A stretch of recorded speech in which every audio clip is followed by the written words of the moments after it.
안녕하세요. 이야기 시간입니다.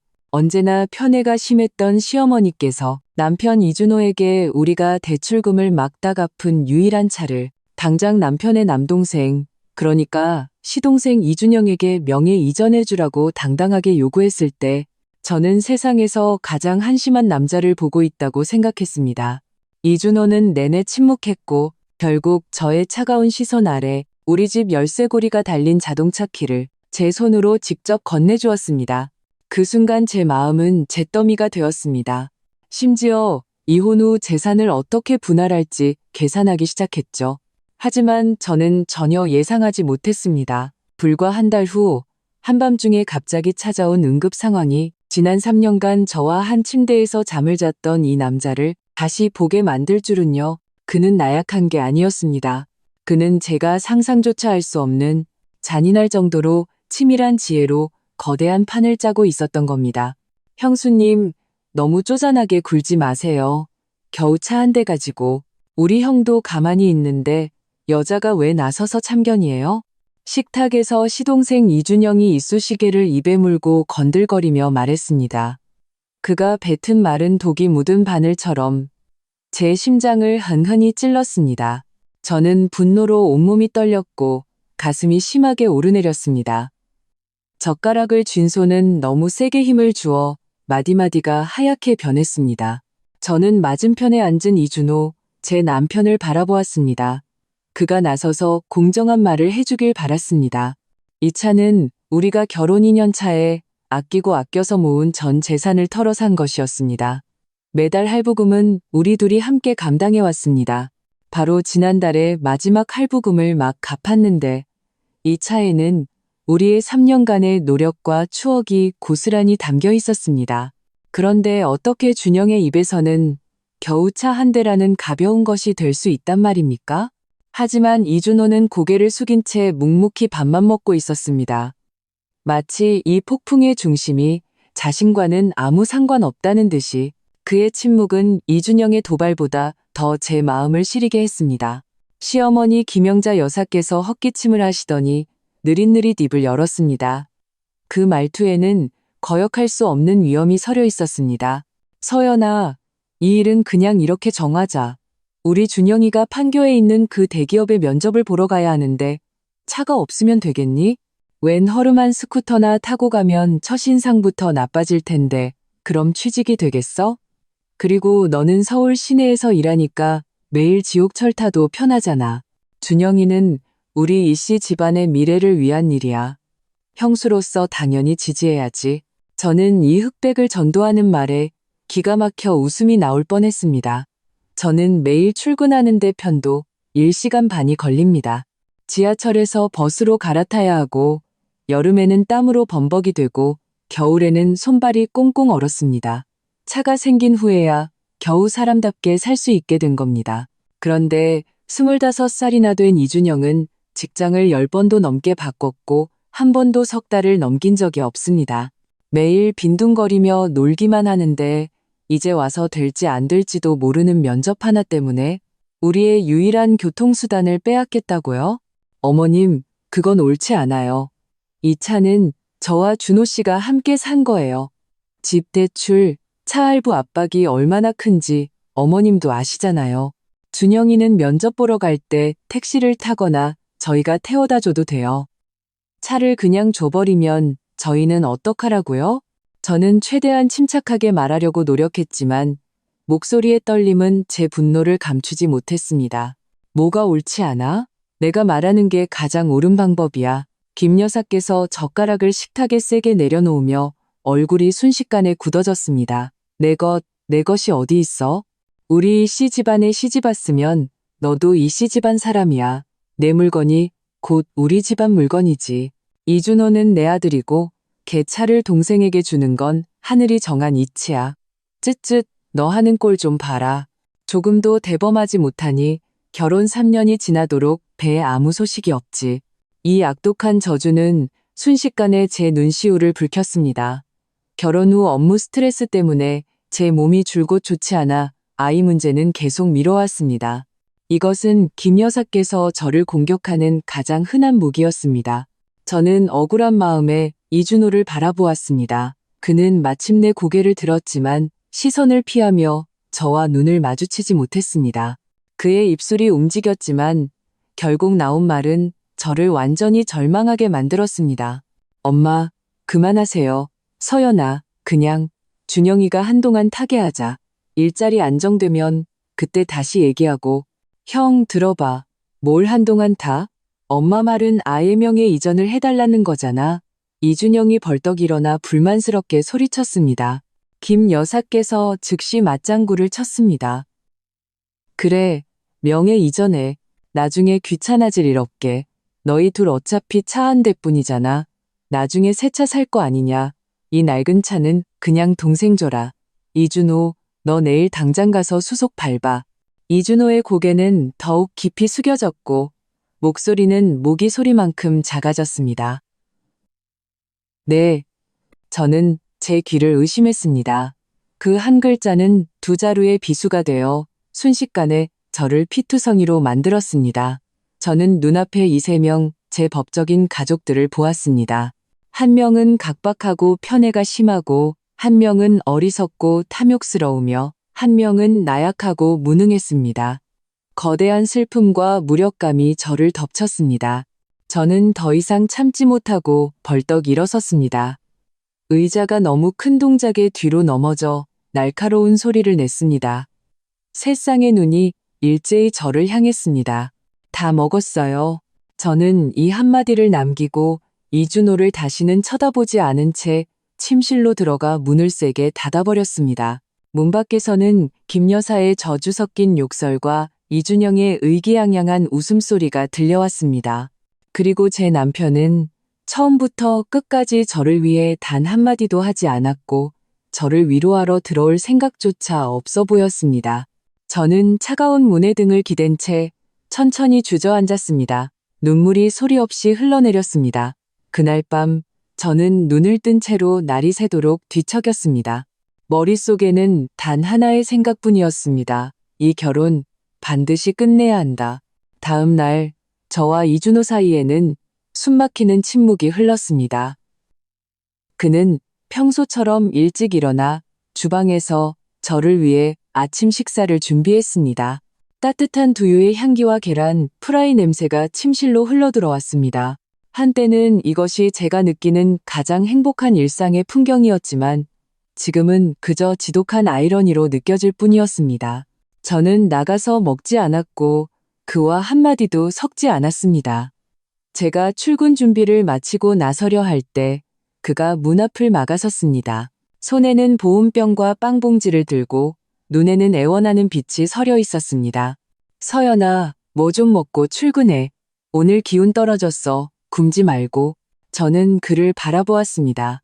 눈앞에 이 남자는 여전히 익숙한 얼굴이었지만 너무나 낯설게 느껴졌습니다. 저는 그가 내민 것을 받지 않고 차갑게 입을 열었습니다.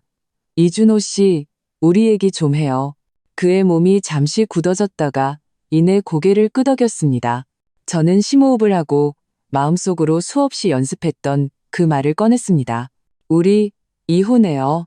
이준호의 얼굴이 순식간에 창백해졌습니다. 그의 손에 있던 보온병이 쾅 소리를 내며 바닥에 떨어졌습니다. 따뜻한 두유가 사방으로 흩어지며 뜨거운 김이 피어올랐습니다. 왜?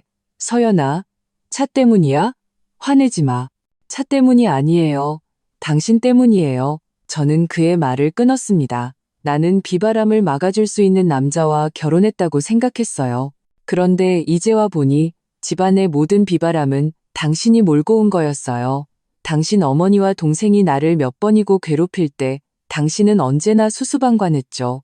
이준호 씨, 나 지쳤어요. 정말 지쳤다고요. 내 인생을 당신 가족들과 당신의 사랑과 존중을 쟁취하기 위해 소모하고 싶지 않아요. 내가 당신을 존중하지 않은 적 없어. 그의 변명은 너무나 무력하게 들렸습니다. 없었다고요? 그들이 우리에게 차명의를 이전하라고 강요할 때 당신은 어디 있었죠? 그들이 내 코앞에서 애도 못 낳는다고 욕할 때 당신은 또 어디 있었냐고요? 당신이 말하는 존중이 고작 나 혼자 이 모든 걸 감당하게 내버려 두는 건가요? 제 목소리는 크지 않았지만 한 글자 한 글자가 무거운 망치가 되어 그의 심장을 내리치고 제 마지막 환상마저 산산조각 냈습니다. 이준호는 침묵했습니다. 언제나 온화한 미소를 띠던 그의 눈에는 이제 고통과 갈등이 가득했습니다. 그는 입을 열었지만 아무 말도 하지 못했습니다. 그의 그런 모습을 보니 제 마음속 마지막 기대마저 꺼져버렸습니다. 저는 그를 지나쳐 문을 열고 나가려 했습니다. 서연아, 그가 뒤에서 제 손목을 잡았습니다. 나한테 시간 좀만 더 줘. 딱 한 달만. 한 달 뒤에도 네가 이혼하고 싶으면 나 동의할게. 그의 손은 힘이 들어갔고 목소리에는 알아채기 힘든 떨림이 섞여 있었습니다. 저는 그의 붉어진 눈시울을 보며 마음 한구석이 아려왔습니다. 3년의 정을 말처럼 쉽게 끊을 수는 없었습니다. 어쩌면 그는 정말로 처리할 시간이 필요한 걸지도 모릅니다.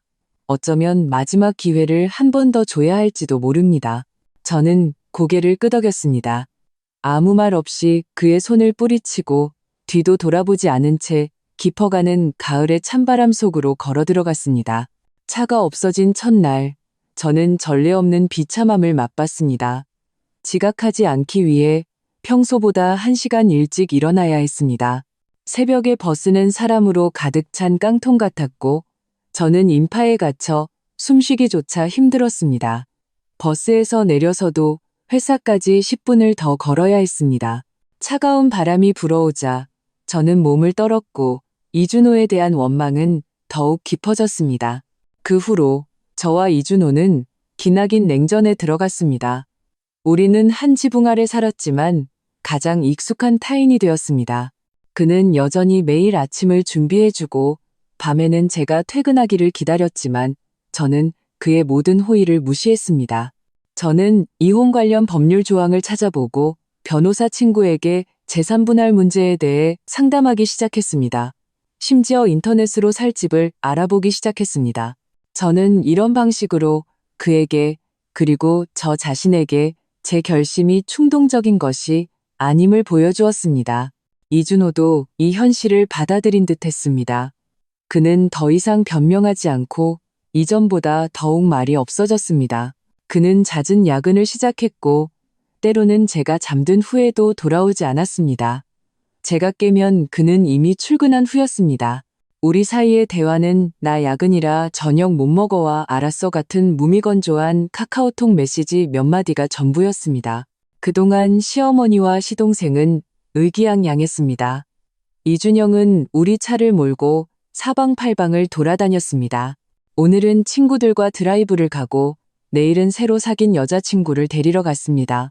그의 인스타그램에는 온통 자동차 핸들 사진으로 가득했고 노력하는 청춘이 가장 아름답다는 글귀가 항상 따라다녔습니다. 김 여사께서는 며칠에 한 번씩 전화를 걸어 겉으로는 이준호를 걱정하는 척했지만 실제로는 저를 압박했습니다. 말끝마다 자기 작은 아들이 얼마나 능력 있는지, 이 차 덕분에 얼마나 좋은 직장을 구하고 예쁜 여자친구를 만났는지 자랑했습니다. 저는 단 한 번도 그 전화를 받지 않고 모두 이준호에게 떠넘겼습니다. 그가 어떻게 말했는지는 모르지만 그 후로 김 여사의 전화는 확실히 줄어들었습니다. 시간은 이렇게 숨막히는 분위기 속에서 하루하루 흘러갔습니다. 제 마음속 실망감도 점점 깊어졌습니다. 저는 거의 확신했습니다. 한 달 후 우리는 결국 이혼하게 될 것이라고. 이준호의 점점 야위어가는 얼굴과 눈 밑에 다크서클을 보면서도 제 마음에는 안타까움 대신 무감각한 슬픔만이 남았습니다. 저는 그가 말한 시간을 좀 달라는 말이 그저 나약함에서 비롯된 시간 끌기에 불과하다고 생각했습니다. 제가 이준호가 이혼 서류에 도장을 찍는 날까지 그렇게 침울하게 지낼 것이라고 생각했을 때 미묘한 변화가 일어나기 시작했습니다. 가장 먼저 이상함을 감지한 것은 집에 있는 서류들이었습니다. 어느 날 밤 이준호는 또 야근으로 늦었고 저는 불면증에 시달리다 책을 찾으러 서재에 들어갔습니다. 무심코 우리가 중요한 서류와 증명서를 넣어두는 서랍을 열었습니다. 저는 메뉴에 놓인 등기권리증을 바로 발견했습니다. 그 붉은색 표지가 등불 아래서 유난히 눈에 띄었습니다. 이것은 저와 이준호의 신혼집이었습니다. 계약금은 우리가 함께 모았고 대출금도 함께 갚아왔습니다. 등기부등본에는 당연히 우리 두 사람의 이름이 적혀 있어야 했습니다. 귀신에 홀린 듯 저는 그 붉은색 서류를 집어들어 펼쳤습니다. 제 시선이 소유자란에 닿았을 때 저는 그대로 얼어붙었습니다. 거기에는 제 이름 박서연이 선명하게 적혀 있었습니다. 이준호의 이름은 사라져 있었습니다. 이게 어떻게 된 일이지? 저는 몇 번이고 확인했고 심지어 모바일 뱅킹에 접속해 공동대출 계좌를 조회했습니다. 모든 것이 정상이었습니다. 제 마음속에 거대한 파도가 일었습니다. 그가 언제 집을 내 단독 명의로 바꾼 거지? 왜 나에게 말하지 않았을까? 저는 즉시 그에게 전화를 걸었습니다. 전화는 한참 울린 후에야 연결되었습니다. 배경이 조금 시끄러웠습니다. 여보세요? 서연아, 왜 그래? 이렇게 늦게까지 안 자고. 그의 목소리는 피곤해 보였습니다. 이준호 씨, 등기권리증 어떻게 된 건지 설명해줘요. 저는 최대한 침착하게 말하려고 했지만 목소리는 떨리고 있었습니다. 전화기 저편에서 몇 초간 침묵이 흘렀습니다. 그리고 그의 낮은 목소리가 들려왔습니다. 봤구나. 별거 아니야. 그냥 몇 년 동안 너나 따라다니면서 고생만 한 것 같아서 이 집은 원래 내 것이어야 했어. 무슨 뜻이에요? 이건 우리 집이잖아요. 예전엔 그랬지. 그는 잠시 말을 멈췄다가 이제부터는 너 혼자만의 집이야.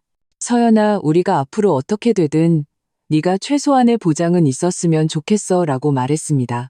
그의 말은 이미 혼란스러운 제 마음에 거대한 돌을 던져 천겹의 파문을 일으켰습니다. 저는 어떤 반응을 보여야 할지 몰랐습니다. 감동해야 할까요? 아니면 이것을 일종의 보상으로 여겨야 할까요? 저는 전화를 끊고 밤새 잠을 이루지 못했습니다. 그날 이후로 저는 이준호의 일거수일투족을 유심히 살피기 시작했습니다. 저는 그가 단순히 야근만 하는 것이 아니라는 것을 알게 되었습니다. 몇 번인가 한밤중에 깨어났을 때 그는 여전히 서재에서 컴퓨터 화면을 보며 무언가를 치고 있었습니다. 화면에는 제가 이해할 수 없는 코드와 그래프가 번쩍였습니다. 그는 급격히 말라갔고 눈두덩은 푹 꺼졌으며 턱에는 거뭇한 수염 자국이 돋아났습니다. 온몸에서 짙은 피로감이 풍겼습니다. 한 번은 제가 몰래 그의 뒤에 섰는데 그가 한 고객과 카카오톡으로 대화하는 것을 보았습니다. 상대방의 프로필 사진은 중년 남성이었고 말하는 투로보와 매우 급한 듯 계속 원고를 재촉하고 있었습니다. 이준호의 답장은 항상 네, 알겠습니다. 문제 없습니다. 오늘 밤까지 꼭 드리겠습니다라는 몇 마디뿐이었습니다. 제 마음이 움직였습니다. 그는 프리랜서 일을 하고 있는 걸까? 우리는 대기업에 다니고 있었고 회사 규정상 직원이 개인적으로 일을 받는 것은 금지되어 있었습니다. 그는 위험을 감수하고 있는 것이었습니다. 왜? 돈을 더 벌기 위해서? 나에게 보상하기 위해 새 차를 사주려는 걸까? 이 생각은 제 마음을 복잡하게 만들었습니다. 그의 이런 소 잃고 외양간 고치는 식의 행동이 안타까우면서도 한편으로는 마음이 아팠습니다. 제가 이런저런 생각을 하고 있을 때 작은 사건 하나가 다시금 정적을 깼습니다. 교통위반 과태료 고지서 한 장이 집으로 날아왔습니다. 수신인은 이준호였고 차량 번호는 바로 우리 차의 번호였습니다. 위반 내용은 과속, 벌금이 10만 원에 벌점 15점이었습니다. 저는 고지서를 들고 속으로 비웃었습니다. 이준영은 우리 차를 몰고 폼 잡고 다니면서 과태료까지 우리가 내야 하다니. 저는 고지서를 거실 테이블 위에 던져두고 이준호가 돌아오기를 기다렸습니다. 그가 돌아왔을 때는 거의 자정이었고 얼굴에는 피곤함이 가득했습니다. 테이블 위에 고지서를 본 그는 잠시 멈칫하더니 말없이 집어들고 서재로 들어가 컴퓨터를 켰습니다. 그는 교통민원 24에 접속해 과태료를 납부했습니다. 그 과정에서 그는 단 한마디의 불평도 하지 않았고 이준영에게 전화 한 통도 하지 않았습니다. 저는 마침내 참을 수 없었습니다. 그냥 그렇게 넘어가게요? 저 차는 걔가 운전했는데 왜 우리가 벌금을 내야 하냐고요. 그는 과태료 처리를 마치고 컴퓨터를 끈 후 돌아서서 저를 바라보았습니다. 그의 눈빛은 매우 평온했습니다. 얼마 안 돼. 그냥 넘어가. 걔한테 전화하면 또 엄마한테 일러 바칠 거고, 그럼 엄마가 또 와서 난리칠 거야. 그래서 그냥 참고 넘어가겠다? 이준호 씨, 좀 강하게 나갈 수는 없어요? 저는 거의 소리를 질렀습니다. 그는 반박하지 않고 제 앞으로 다가와 조용히 말했습니다. 서연아, 화내지 마. 이런 사소한 일로 그럴 가치 없어. 날 믿어. 곧 다 괜찮아질 거야. 뭐가 곧 괜찮아져요? 제가 질문했지만 그는 더 이상 대답하지 않았습니다. 그저 저를 깊이 바라볼 뿐 그 눈빛은 너무 복잡해서 제가 이해할 수 없었습니다. 그리고 그는 욕실로 들어갔습니다. 안에서 들려오는 물소리를 들으며 저는 깊은 무력감을 느꼈습니다. 저는 그를 점점 더 이해할 수 없게 되었습니다. 그는 한편으로는 저를 실망시키는 나약한 행동을 하면서도 다른 한편으로는 자신만의 방식으로 서투르게 저를 보호하고 있었습니다. 그는 도대체 무엇을 하려는 걸까요? 시간은 하루하루 흘러 이준호가 말한 한 달의 기한이 일주일도 채 남지 않았습니다. 우리 사이의 관계는 등기권리증 사건으로도 전혀 나아지지 않았습니다. 오히려 제가 그를 이해할 수 없게 되면서 더욱 서먹해졌습니다. 저는 방관자처럼 그가 매일 피곤한 몸을 이끌고 출퇴근하는 것을, 그가 이준영이 저지른 사소한 문제들을 묵묵히 처리하는 것을 냉정하게 지켜보았습니다. 과속 딱지 외에도 나중에는 불법 주차 딱지도 날아왔습니다. 이준호는 여전히 아무 말 없이 처리했습니다. 저는 그가 무감각해진 건지 아니면 저와의 소통을 완전히 포기한 건지 궁금했습니다. 제 마음도 조금씩 차가워졌습니다. 저는 변호사와 더 자주 연락하며 이혼 합의서의 세부 사항을 준비하기 시작했습니다. 저는 이준호가 무엇을 하든 이제 나와는 상관없다고, 내 미래를 위해 준비해야 한다고 스스로에게 말했습니다. 그날 오후 저는 회사에서 일하고 있었는데 갑자기 은행에서 문자 메시지 알림을 받았습니다. 제 명의의 끝자리 XXXX 저축 계좌로 2억 원이 입금되었다는 내용이었습니다. 저는 멍해졌습니다. 저는 그런 계좌를 만든 적이 없었습니다. 저는 즉시 모바일 뱅킹에 접속해 확인했습니다. 제 명의로 전자저축계좌가 하나 더 개설되어 있었고 개설 지점은 우리 집 근처 은행이었습니다. 그리고 이 돈의 송금인은 이준호였습니다. 제 심장이 쿵 내려앉았습니다. 이게 무슨 뜻이지? 이혼 전 재산 빼돌리기? 그는 빈손으로 나가려는 걸까? 순식간에 수많은 생각이 제 머릿속을 스쳐 지나갔습니다. 저는 즉시 이준호에게 전화를 걸었습니다. 전화는 거의 바로 연결되었습니다. 나한테 보낸 돈 무슨 뜻이에요? 저는 단도직입적으로 물었습니다. 목소리는 얼음장처럼 차가웠습니다. 그거 내 비자금이랑 최근에 프리랜서 일해서 번 돈이야. 그의 목소리는 여전히 평온했고 아무런 감정도 느껴지지 않았습니다. 네가 가져.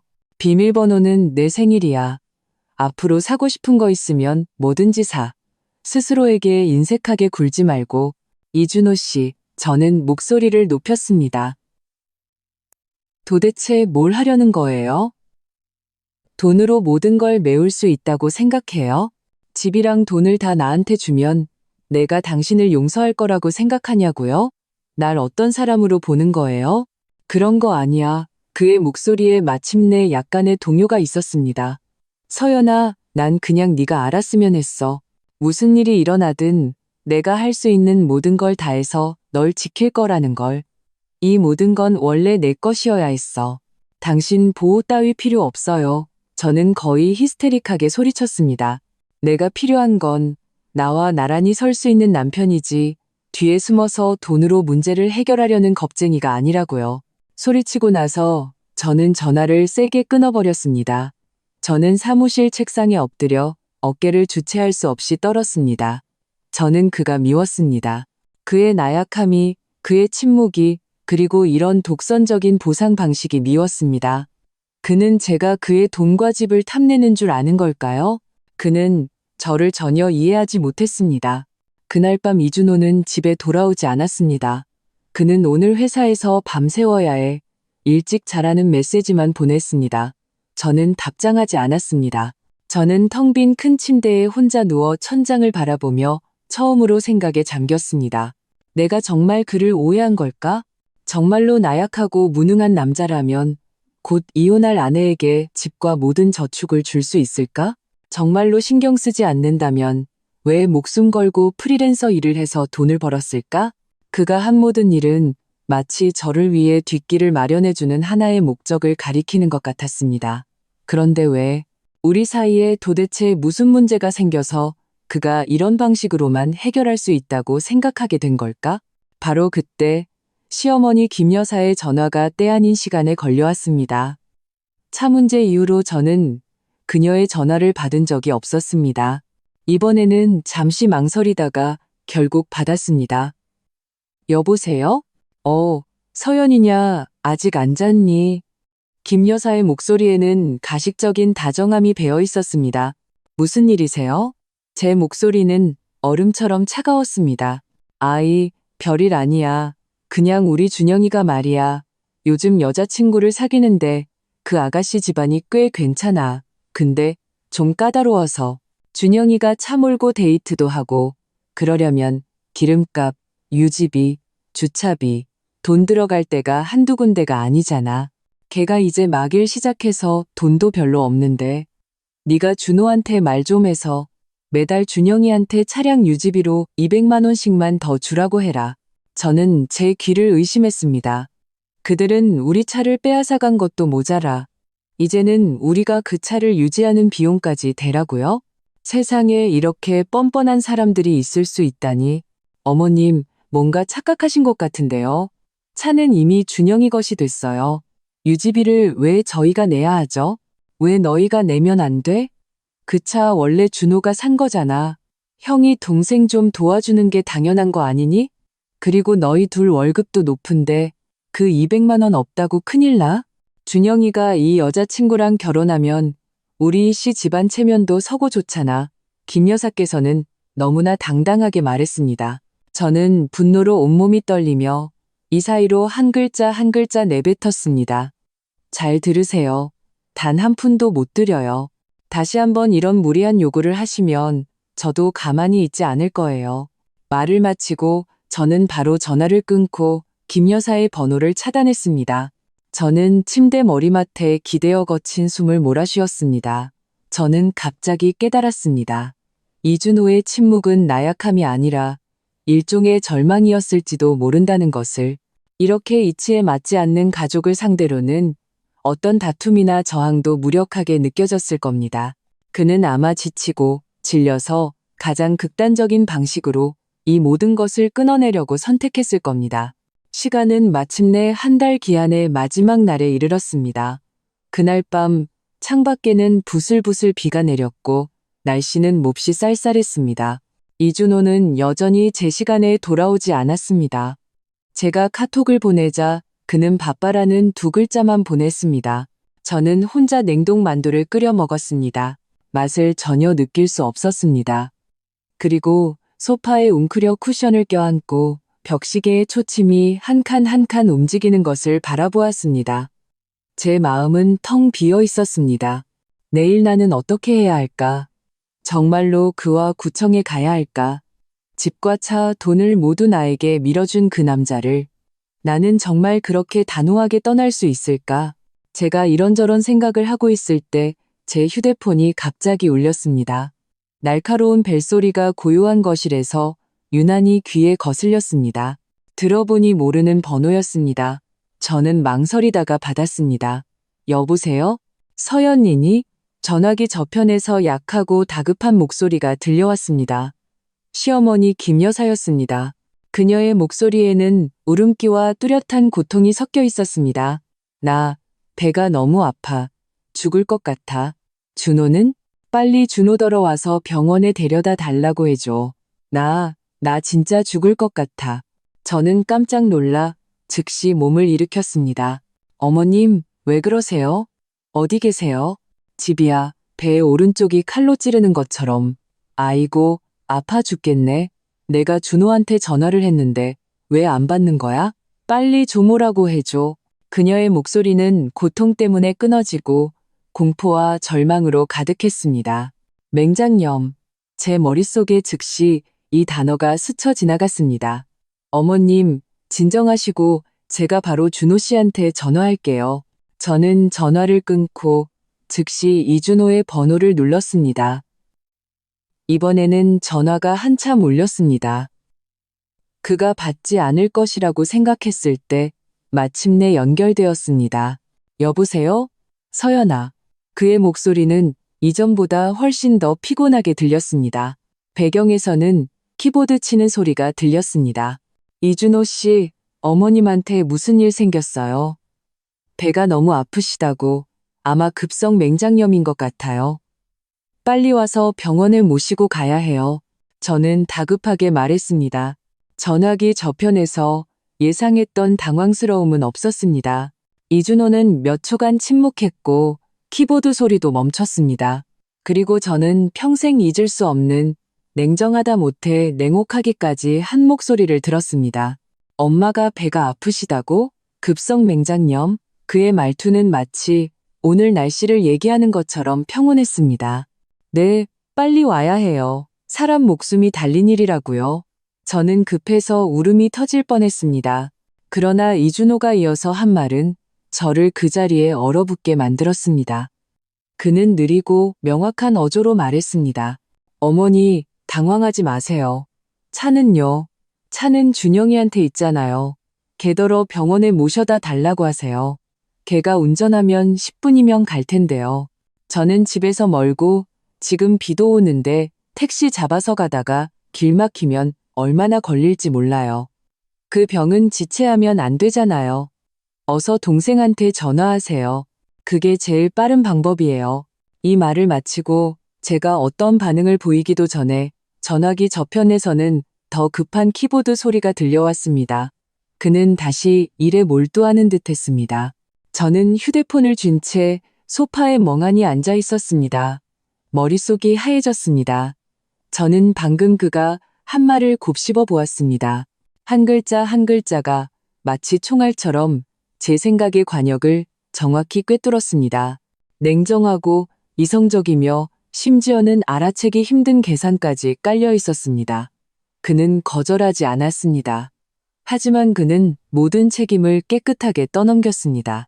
그는 시어머니가 가장 중시하는 효율과 시간을 명확하게 제시하여 그녀 스스로 선택하게 만들었습니다. 그리고 그 선택지의 답은 단 하나였습니다. 그녀가 가장 아끼는 그 생명을 구할 차를 쥔 작은 아들을 찾아가는 것. 제가 충격에 빠져 있을 때 제 휴대폰이 다시 미친 듯이 울렸습니다. 역시 시어머니의 번호였습니다. 저는 심호흡을 하고 스피커폰을 켰습니다.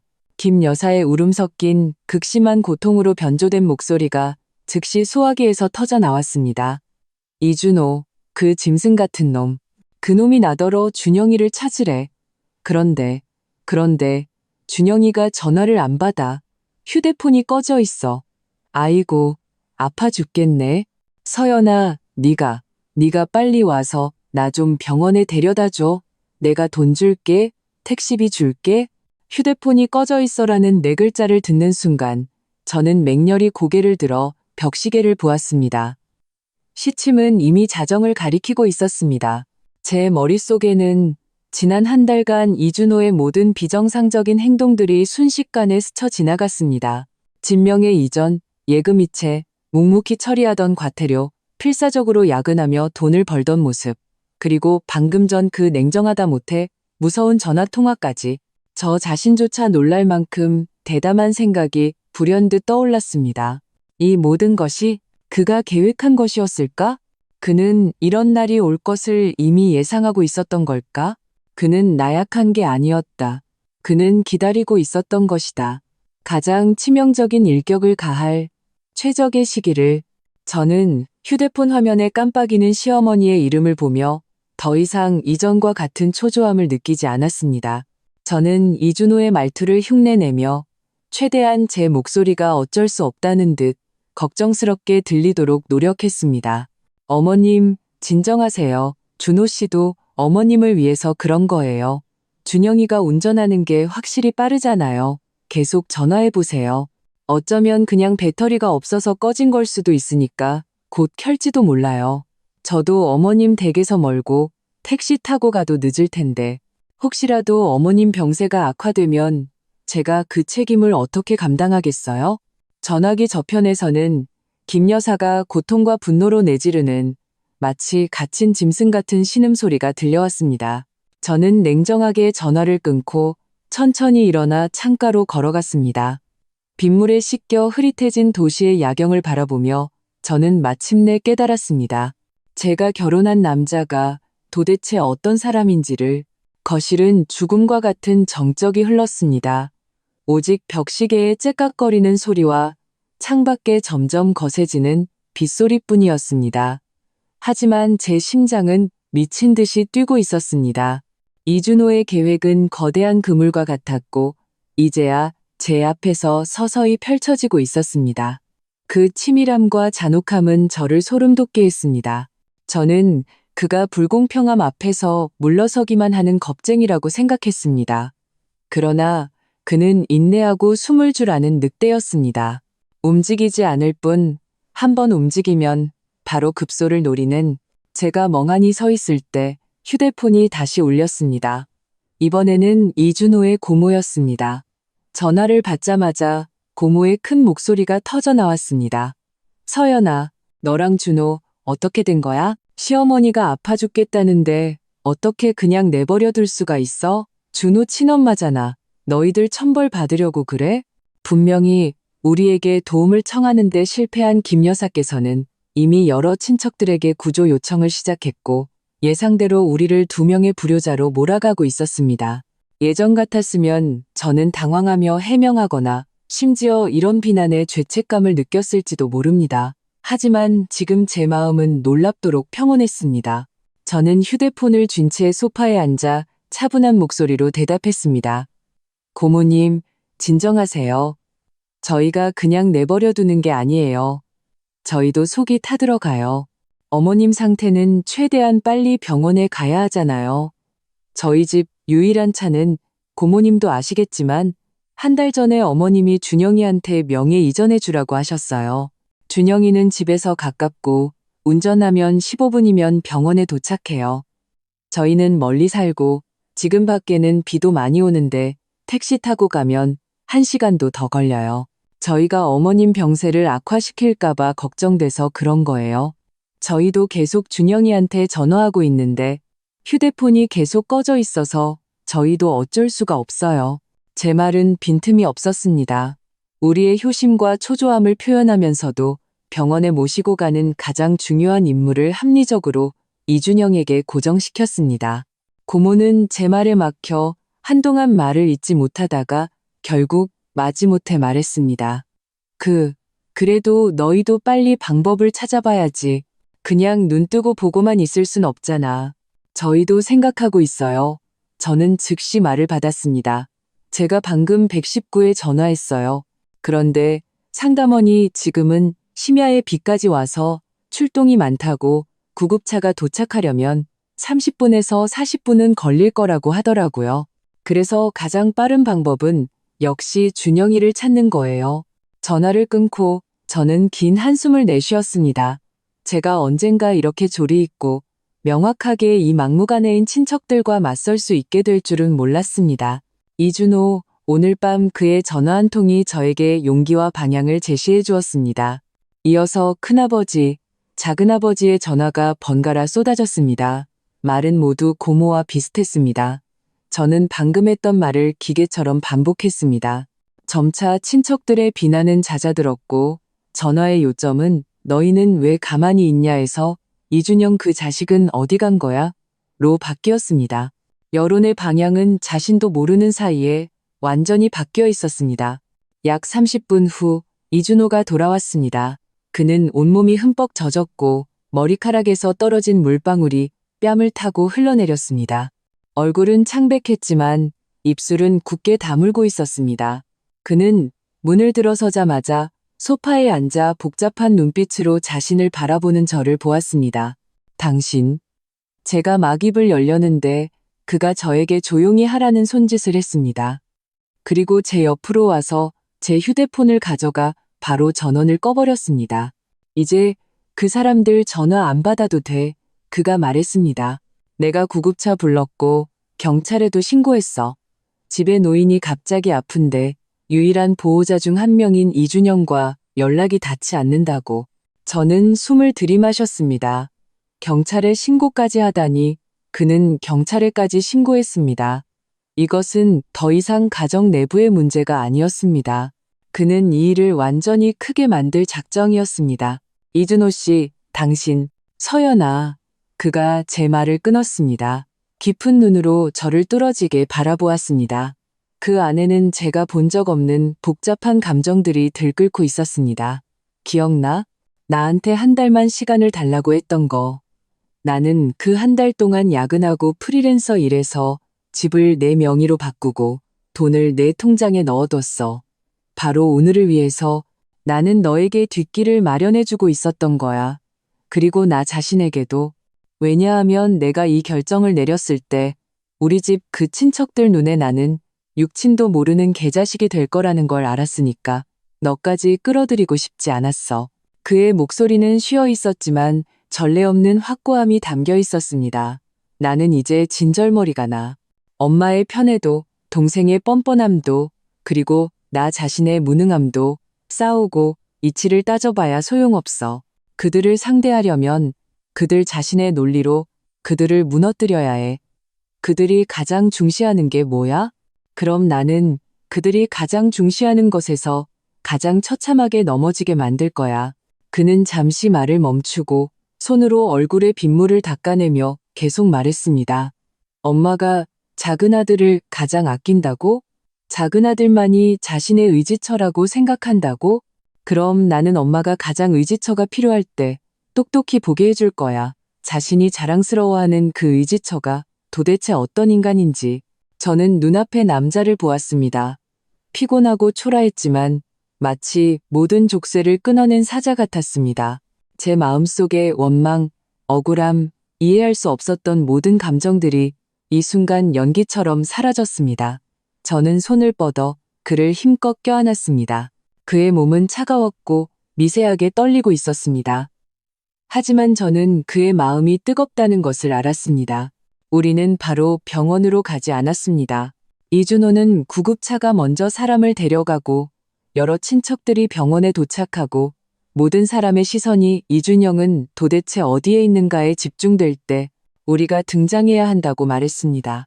그는 냉정하게 젖은 옷을 갈아입고 자신의 휴대폰을 꺼내 계획의 다음 단계를 시작했습니다. 그는 더 이상 이준영에게 전화하지 않았습니다. 대신 이준영의 불량한 친구들에게 연락하기 시작했습니다. 그의 말투는 매우 평온했고 심지어 정중하기까지 했습니다. 여보세요? 이 대리님? 저 준영이 형 이준호입니다. 이렇게 늦게 죄송합니다. 혹시 준영이 어디 있는지 아시나요? 집에 급한 일이 생겨서요. 어머니께서 급성 맹장염으로 쓰러지셨는데 연락이 안 돼서요. 아, 박 과장님이시죠? 저 준영이 형입니다. 네네. 집에 좀 급한 일이 생겨서요. 어머니께서 편찮으세요. 좀 심각해요. 혹시 어디 갔는지 아세요? 그는 한 명 한 명 전화를 걸어 김 여사의 위중한 상태와 이준영의 실종이라는 두 가지 소식을 이준영의 모든 사회 관계망에 정확하게 전달했습니다. 이 모든 것을 마친 후 그는 다시 그의 고모, 즉 가장 먼저 우리를 비난했던 그 친척에게 전화를 걸었습니다. 고모님, 저 방금 집에 와서 엄마가 아프시다는 걸 알았어요. 준영이랑 걔 친구들한테 다 전화해봤는데 다들 연락이 안 된대요. 제가 119 불렀고 경찰에도 신고했어요. 고모님이랑 친척분들 먼저 시립병원으로 가 계세요. 저희도 옷 갈아입고 바로 택시 타고 갈게요. 그의 이 행동은 정말 천이무봉이었습니다. 그는 자신을 방금 소식을 듣고 속이 타들어가며 할 수 있는 모든 노력을 다한 효자의 모습으로 만들었습니다. 그리고 이준영을 찾지 못하는 책임은 확실하게 다른 곳으로 돌려버렸습니다. 약 40분 후 우리는 택시를 타고 병원에 도착했습니다. 응급실 밖에는 이미 소식을 듣고 달려온 친척들로 가득했습니다. 고모, 큰아버지, 작은아버지 모두의 얼굴에는 초조함과 분노가 서려 있었습니다. 우리 둘이 나타나자 모든 사람의 시선이 비수처럼 날아와 밝혔습니다. 이준호, 너 드디어 왔구나. 내 엄마는 수술실에 들어갔는데 고모가 가장 먼저 달려와 그의 코를 가리키며 소리쳤습니다. 이 자식아, 어떻게 이렇게 매정할 수가 있어. 전화도 안 받고 이제야 나타나다니. 이준호는 피하지도 화를 내지도 않았습니다. 그는 그저 고모가 화를 풀도록 내버려두며 얼굴에는 적절한 슬픔과 자책감을 드러냈습니다. 고모님, 죄송해요. 회사에 최근 프로젝트가 있어서 계속 밤샘 야근하느라 휴대폰을 무음으로 해뒀어요. 메시지를 이제야 보고 바로 달려왔어요. 엄마는 어떠세요? 의사가 급성 화농성 맹장염이래. 조금만 늦었으면 터져서 큰일 날 뻔했대. 당장 수술해야 한다고. 큰아버지가 옆에서 침통하게 말했습니다. 수술하려면 가족 동의서에 서명해야 하는데 우리가 감히 못했어. 그리고 입원비로 2천만 원을 먼저 내야 한다더라. 모든 사람의 시선이 다시 우리에게 집중되었습니다. 결국 우리를 오라고 한 목적은 서명과 돈이었습니다. 이준호는 고개를 끄덕이고 저에게 말했습니다. 서연아, 너는 여기서 고모님들이랑 같이 있어. 내가 가서 수속 밟고 올게. 그는 수납 창구로 걸어갔습니다. 병원의 창백한 조명 아래 그의 뒷모습은 유난히 듬직해 보였습니다. 저는 그 자리에 남았고 즉시 친척들에게 둘러싸였습니다. 서연아, 도대체 어떻게 된 거야? 준영이는? 엄마가 저렇게 됐는데 어떻게 코빼기도 안 보일 수가 있어? 맞아. 그 차 걔한테 있잖아. 걔가 운전해서 왔으면 구급차를 그렇게 오래 기다릴 필요도 없었을 텐데. 친척들은 쉴 새 없이 따져 물었지만 질문의 대상은 이미 우리에서 이준영으로 바뀌어 있었습니다. 저는 속으로 비웃으며 겉으로는 난처한 척했습니다. 저희도 몰라요. 어머님 전화 받고 나서부터 계속 연락했는데 준영이 휴대폰이 꺼져 있어서 연결이 안 돼요. 저희도 속 터져 죽겠어요. 바로 그때 다급한 휴대폰 벨소리가 울렸습니다. 고모의 휴대폰이었습니다. 그녀가 전화를 받고 몇 마디 듣더니 얼굴색이 크게 변했습니다. 뭐, 옆 도시 온천 리조트에서 여자랑 같이 있다고? 복도 전체가 순식간에 조용해졌습니다. 모든 사람이 귀를 쫑긋 세웠습니다. 알았다. 고모는 전화를 끊고 분노로 온몸을 떨며 허공에 대고 욕을 했습니다. 이 짐승만도 못한 놈. 애미는 병원에서 사경을 헤매는데 감히 여자랑 다른 도시 가서 온천이나 하고 있어? 당장 전화해서 굴러오라고 해야지. 마침내 김 여사께서 수술실로 들어간 지 1시간여 만에 우리에게 너무나 익숙한 그 흰색 세단이 병원 응급센터 건물 앞에 거만한 드리프트와 함께 멈춰 섰습니다. 문이 열리고 이준영과 화려하게 치장한 그의 여자친구가 짜증 가득한 얼굴로 내렸습니다. 그는 아직 무슨 일이 일어났는지 모르는 듯 복도에 가득한 친척들을 보고 잠시 멍해졌습니다. 다들 여기 왜 모여 계세요? 짝! 맑고 경쾌한 따귀 소리가 병원 복도 전체에 울려 퍼졌습니다. 모든 사람이 경악했습니다. 손을 쓴 사람은 이준호였습니다. 그는 어느새 수속을 마치고 소리 없이 사람들 뒤에 서 있었습니다. 지금 그는 이준영 앞에 서서 방금 따귀를 날린 손을 아직 거두지 않은 채였습니다. 손등에는 핏줄이 솟아 있었습니다. 그의 눈에는 너무 오랫동안 억눌러왔던 분노의 불길이 타오르고 있었습니다. 이제야 돌아왔구나. 이준호의 목소리는 크지 않았지만 얼음처럼 차가웠습니다. 한 글자 한 글자에 뼛속까지 시린 한기가 서려 있었습니다. 이준영은 순식간에 붉게 부어오른 뺨을 감싸쥐고 놀라움과 분노에 차서 외쳤습니다. 형, 미쳤어? 왜 때려?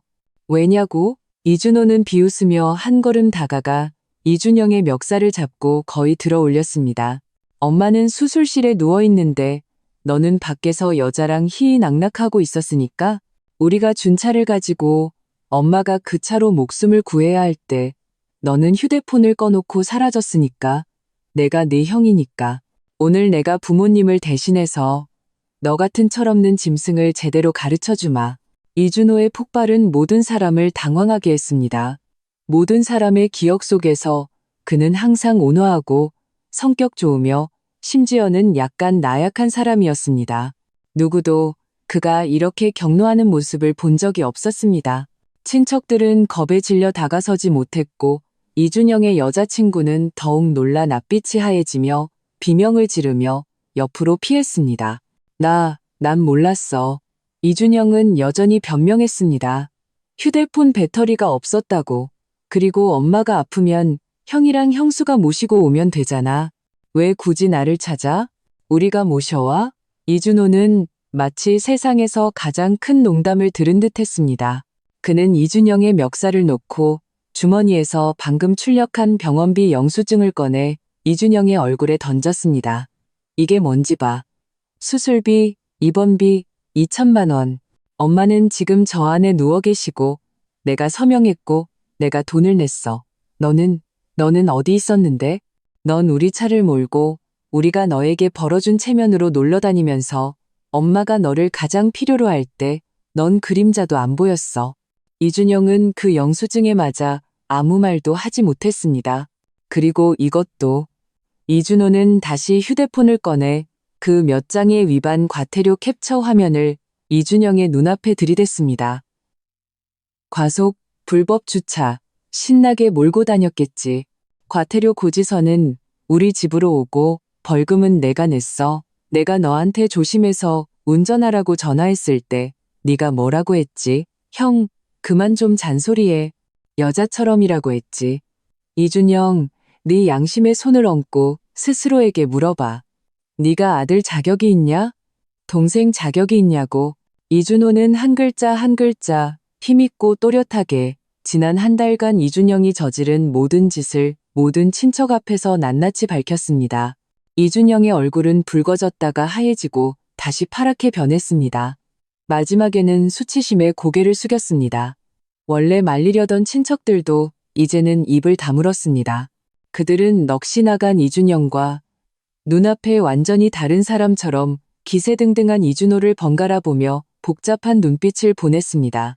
그리고 이준호의 시선은 구석에 숨어 떨고 있는 그 여자에게 향했습니다. 네가 걔 여자친구 맞지? 이제 똑똑히 봐. 이게 내 옆에 있는 남자야.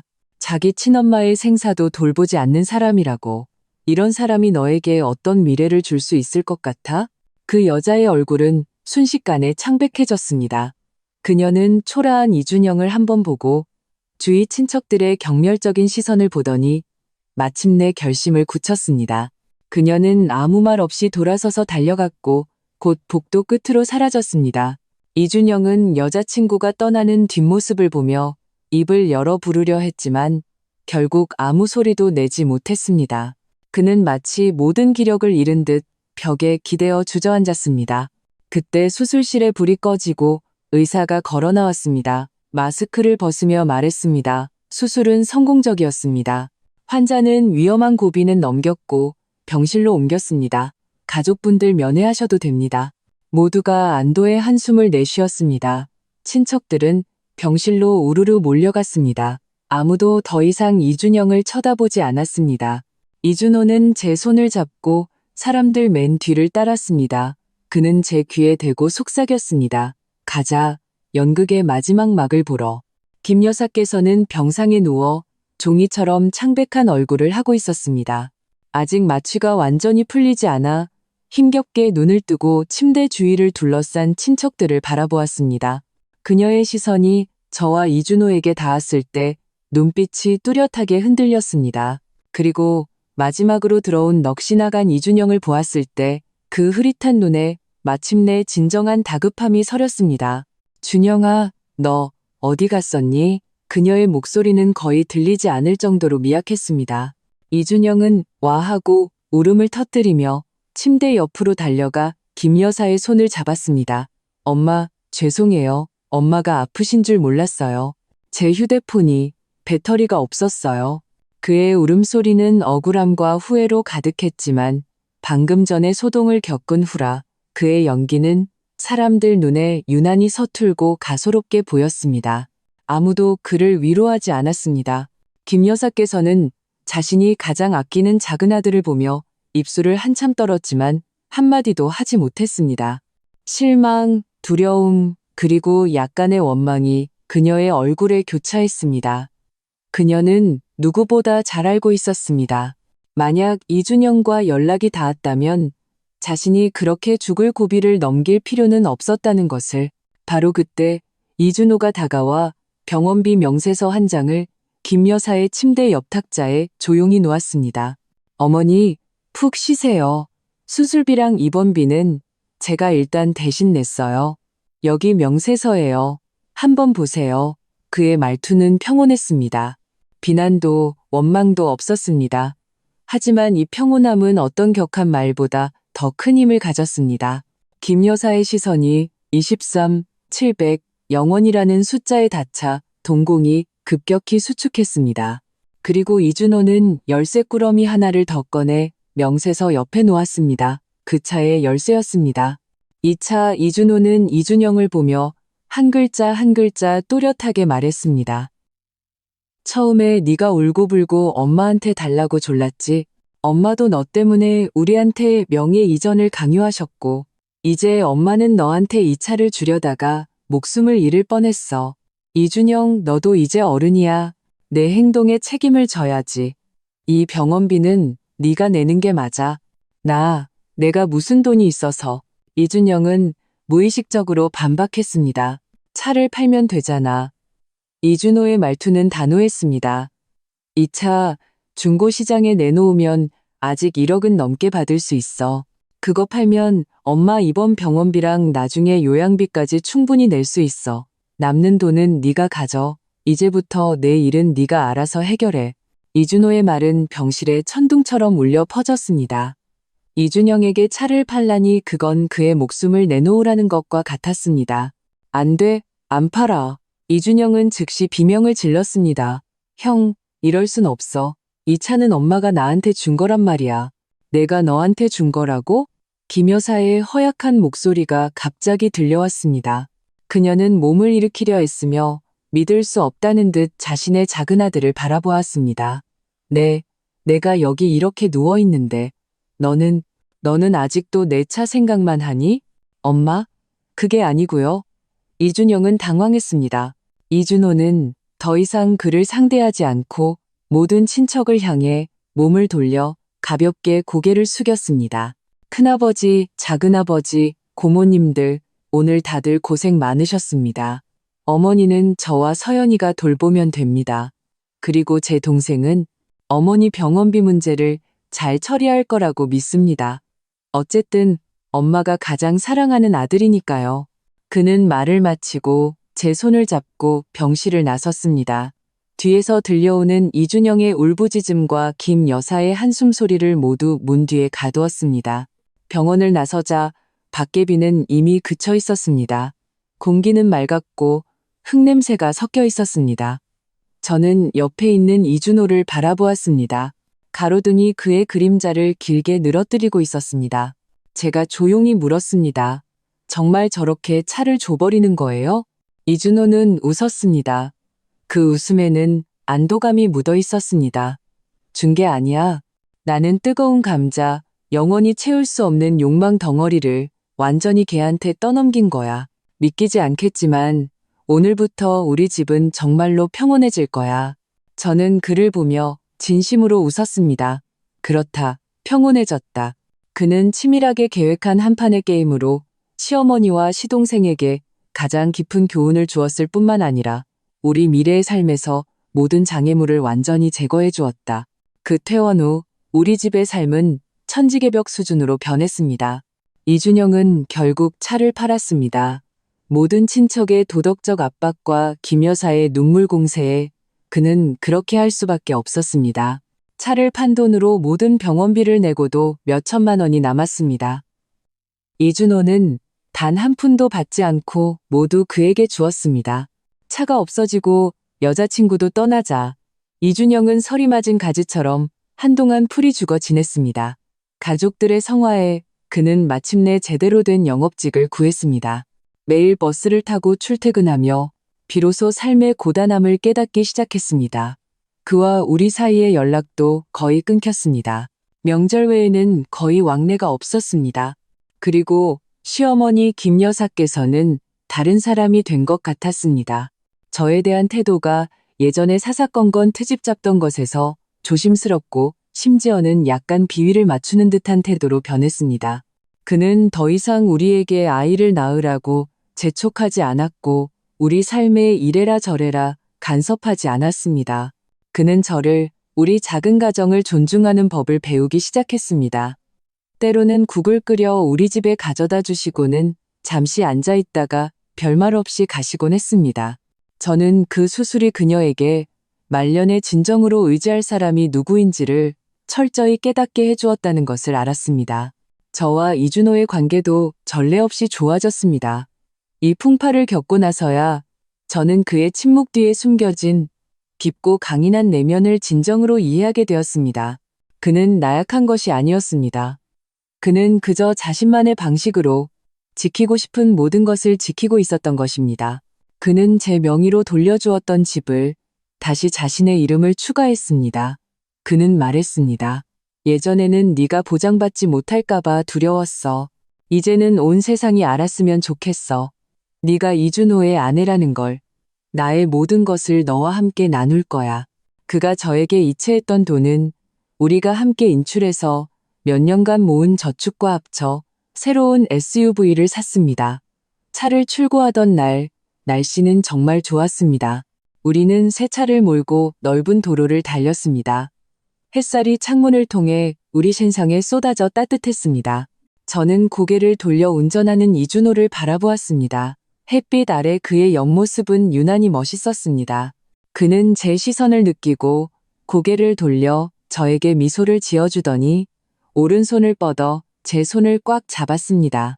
여보, 그가 조용히 말했습니다. 약속할게. 앞으로 다시는 그 누구도 당신을 괴롭히거나 우리 가정을 해치게 두지 않을 거야. 그 누구라도 우리 가족을 포함해서. 저는 웃으며 그의 손을 힘껏 마주 잡았습니다. 저는 그가 진심이라는 것을 알았습니다. 비바람을 겪은 후 우리의 결혼은 부서지기는커녕 더욱 견고해졌습니다. 저는 의자에 등을 기대고 창밖으로 빠르게 지나가는 풍경을 바라보았습니다. 마음속은 평온으로 가득했습니다. 우리만의 새로운 삶은 이제 막 시작된 것이었습니다. 두 번째 이야기, 시카우추엔 트 헤이. 내가 왜 가면 안 되는데? 나도 이 집 식구 아니야? 저는 침실한 가운데 서서 떨리는 목소리로 물었습니다. 남편 최진혁은 고개를 숙인 채 무의식적으로 셔츠 아랫단을 만지작거렸습니다. 그의 눈빛은 망설임으로 가득했습니다. 유미야, 어머니께서 이번엔 가족 뿌리 찾기 여행이라고 하셨어. 그리고 연말이라 회사도 바쁘잖아. 마침 잘 됐네. 처가에 가서 설세고 부모님도 뵙고 와. 그의 목소리는 거의 들리지 않을 정도로 작았습니다. 저는 웃었습니다. 자조적인 웃음이었습니다. 3년. 저는 언제 한 번이라도 최 씨 집안 식구로 인정받은 적이 있었던가. 창밖에 석양이 방 안을 가득 채웠습니다. 한때 저는 이곳이 제 행복의 보금자리가 될 것이라고 믿었습니다. 최진혁은 마침내 고개를 들었습니다. 그의 눈에는 제가 읽을 수 없는 복잡한 감정이 스쳐 지나갔습니다. 말 좀 들어줘. 내 체면 봐서라도. 저는 그때 몰랐습니다. 이 결정이 저를 어떤 운명의 소용돌이로 몰아넣게 될지를. 결혼 첫 해, 저는 최 씨 집안의 모든 규칙에 적응하기 위해 노력했습니다. 지칠 줄 모르는 견습생처럼 매일 아침 일찍 일어나 어른들의 아침 식사를 준비했습니다. 새벽 4시 30분. 알람이 울리면 저는 옆에서 자는 진혁이 깰까봐 조심조심 일어났습니다. 새벽의 주방 타일은 유난히 차가웠습니다. 저는 몸을 떨며 시어머니가 좋아하는 녹차의 비율을 연구하고 시아버지가 선호하는 계란, 프라이의 익힘 정도를 기억했습니다. 최 씨 집안 며느리는 너무 튀면 안 된다. 시어머니 윤명숙 여사의 말은 보이지 않는 자처럼 시시각각 제 행동을 재고 있었습니다. 옷은 단정하게, 말은 조용하게, 걸음은 소리나지 않게. 그녀의 눈은 항상 가늘게 뜨여 마치 날카로운 수술칼처럼 제 모든 행동을 낱낱이 해부했습니다. 오늘 내 원피스 색깔이 너무 화려하다. 혹은 이국은 소금이 너무 많이 들어갔네. 같은 평가는 일상이었고 시시각각 제가 불합격임을 상기시켰습니다. 남편의 누나 시누이 최서연은 매주 한 번씩 집에 왔습니다. 그녀는 항상 식탁에서 넌지시 말했습니다. 우리 최 씨 집안은 이렇게 규칙 모르는 며느리를 들인 적이 없는데 그녀의 시선은 찻잔 너머로 저를 향했고 입가에는 조롱 섞인 미소가 걸려 있었습니다. 다른 사람들은 그저 고개를 숙이고 밥만 먹으며 못 들은 척했습니다. 한 번은 가족 모임에서 제가 제 직장 경험을 이야기한 적이 있습니다. 시누이가 바로 제 말을 끊었습니다. 여자가 사업을 뭘 한다고 집안일이나 더 배우지. 그 공개적인 모욕에 제 뺨은 화끈거렸습니다. 진혁은 그저 식탁 아래서 제 손을 가볍게 건드리며 반박하지 말라는 눈짓을 보낼 뿐이었습니다. 하지만 저를 가장 마음 아프게 한 것은 남편 최진혁의 태도였습니다. 갈등이 있을 때마다 그는 그저 조금만 참으면 지나가라고 말할 뿐이었습니다. 그의 미간은 찌푸려졌다가 펴지곤 했는데 마치 아내의 억울함과 자존심이 아니라 간단한 수학 문제를 푸는 것 같았습니다. 어머니 세대는 원래 그러셔. 그분들의 고생을 이해해야지. 진혁은 항상 그렇게 말했습니다. 그의 목소리는 마음이 아플 정도로 평온했습니다. 우리를 키우시느라 고생하셨고 이제 나이가 드셔서 성격이 좀 괴팍해지신 거야. 저는 시간이 모든 것을 해결해 줄 것이라고 순진하게 믿었습니다. 물방울이 단단한 돌을 뚫듯 처음에 부적응을 견디고 수많은 밤을 홀로 울며 지새우고 수많은 타협과 양보를 거치면 언젠가는 진정한 최 씨 집안의 일원이 될 수 있을 것이라고 기대했습니다. 그러나 저는 틀렸습니다. 완전히 틀렸습니다. 작년 추석, 제가 큰아버지께 음식을 덜어드리는 것을 잊었다는 이유로 시어머니께 사람들 앞에서 모욕을 당했습니다. 그 식사는 제 결혼 생활의 전환점이 되었습니다. 가정 교육도 못 받은 것, 기본적인 예의도 모르고 윤 여사의 목소리가 넓은 식당에 울려 퍼졌고 마치 제 뺨을 때리는 것 같았습니다. 그 자리에 있던 모든 사람은 고개를 숙인 채 젓가락으로 그릇을 휘젓는 소리만 냈습니다. 아무도 저를 위해 한마디도 해주지 않았습니다. 진혁은 제 옆에 앉아 있었습니다. 그의 어깨는 약간 긴장되어 있었지만 결국 그 역시 고개를 숙이고 밥만 먹었습니다. 그 순간 제 마음속 무언가가 조용히 부서져 내렸습니다. 그날 밤 저는 욕실에서 목 놓아 울었습니다. 뜨거운 물이 제 얼굴을 씻어내리며 끝없이 흐르는 눈물과 섞였습니다. 저는 아무도 제 무너지는 소리를 듣지 못하도록 입을 틀어막았습니다. 진혁은 그저 문 밖에서 엄마 성격이 원래 그러시니 네가 적응해야 해라고 조용히 말할 뿐이었습니다. 그의 말은 무딘 칼이 되어 우리 사이의 사랑이라는 가느다란 끈을 천천히 잔인하게 끊어내고 있었습니다. 그 후로 저와 최 씨 집안의 간격은 점점 더 깊어졌습니다. 마치 영원히 맞춰지지 않는 퍼즐 조각처럼 저는 침묵을 지키는 법을, 가족 회의에서 투명 인간이 되는 법을, 그리고 더 이상 누구의 이해나 지지도 기대하지 않는 법을 배우기 시작했습니다. 집안의 중요한 결정은 절대 제 의견을 묻지 않았습니다. 심지어 우리 부부의 일에 대해서도요. 올해 설은 제주도에서 보내기로 했어. 비행기표는 이미 예약했어. 어느 날 밤 진혁이 돌아와 말했습니다. 그의 말투에는 마치 이게 큰 서프라이즈인 양 약간의 더위가 묻어 있었습니다. 하지만 저는 이미 시어머니를 통해 그 결정을 알고 있었습니다. 우리가 묵을 호텔, 매일의 일정, 심지어 제가 가져가야 할 옷까지도요. 가족 모임에서 제 존재감은 거의 없었습니다. 차를 따르거나 식탁을 치우는 것 외에는 아무도 제 생각에 관심이 없었습니다. 유미야, 과일 좀 내오너라. 혹은 유미야, 거실 에어컨 온도 좀 높여라 같은 지시가 그들이 저에게 하는 말의 대부분이었습니다. 가전제품을 살 때도 시어머니가 직접 결정하고 제 취향은 전혀 묻지 않았습니다. 주방 전자레인지는 이 브랜드로 바꿔. 네가 저번에 본 것보다 이게 더 실용적이야. 어느 날 시어머니가 전단지를 들고 우리 방으로 들어와 말했습니다. 그때 저는 진혁이 제가 전자레인지를 사고 싶어 한다는 사실을 이미 그녀에게 말했다는 것을 알았습니다. 저에게는 선택할 권리조차 없었습니다. 때때로 저는 최 씨 집안의 호화로운 저택 창가에 서서 멀리 보이는 고층 빌딩과 거리를 바라보곤 했습니다. 마치 아름다운 새 장에 갇힌 새가 된 기분이었습니다. 진혁은 제 생각을 알았지만 정면으로 대응하지 않았습니다. 항상 그 온화하지만 서먹한 모습 그대로였습니다. 그는 우리가 단둘이 있을 때만 제 머리를 부드럽게 쓰다듬으며 시간이 모든 걸 해결해 줄 거야 라고 말했습니다. 하지만 3년이 지났고 유일하게 해결된 것은 제 마음속의 순진한 꿈이었습니다. 저는 더 이상 최 씨 집안이 저를 받아줄 것이라고 기대하지 않았습니다.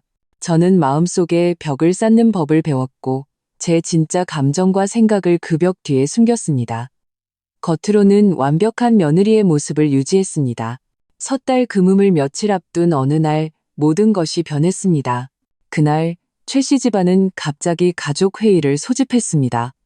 모두가 거실에 모였고 표정은 심각했으며 공기 중에는 긴장감이 감돌았습니다. 저는 진혁 옆에 앉아 그의 손이 미세하게 떨리는 것을 느꼈습니다. 윤 여사께서 헛기침을 하시더니 앉아있는 모든 사람을 훑어보고 마지막으로 제 얼굴에 시선을 고정했습니다.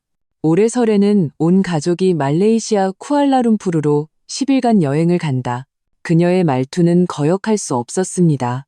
최 씨 집안 조상 중에 말레이시아 화교 혈통이 있으니 이제는 한번 가봐야지.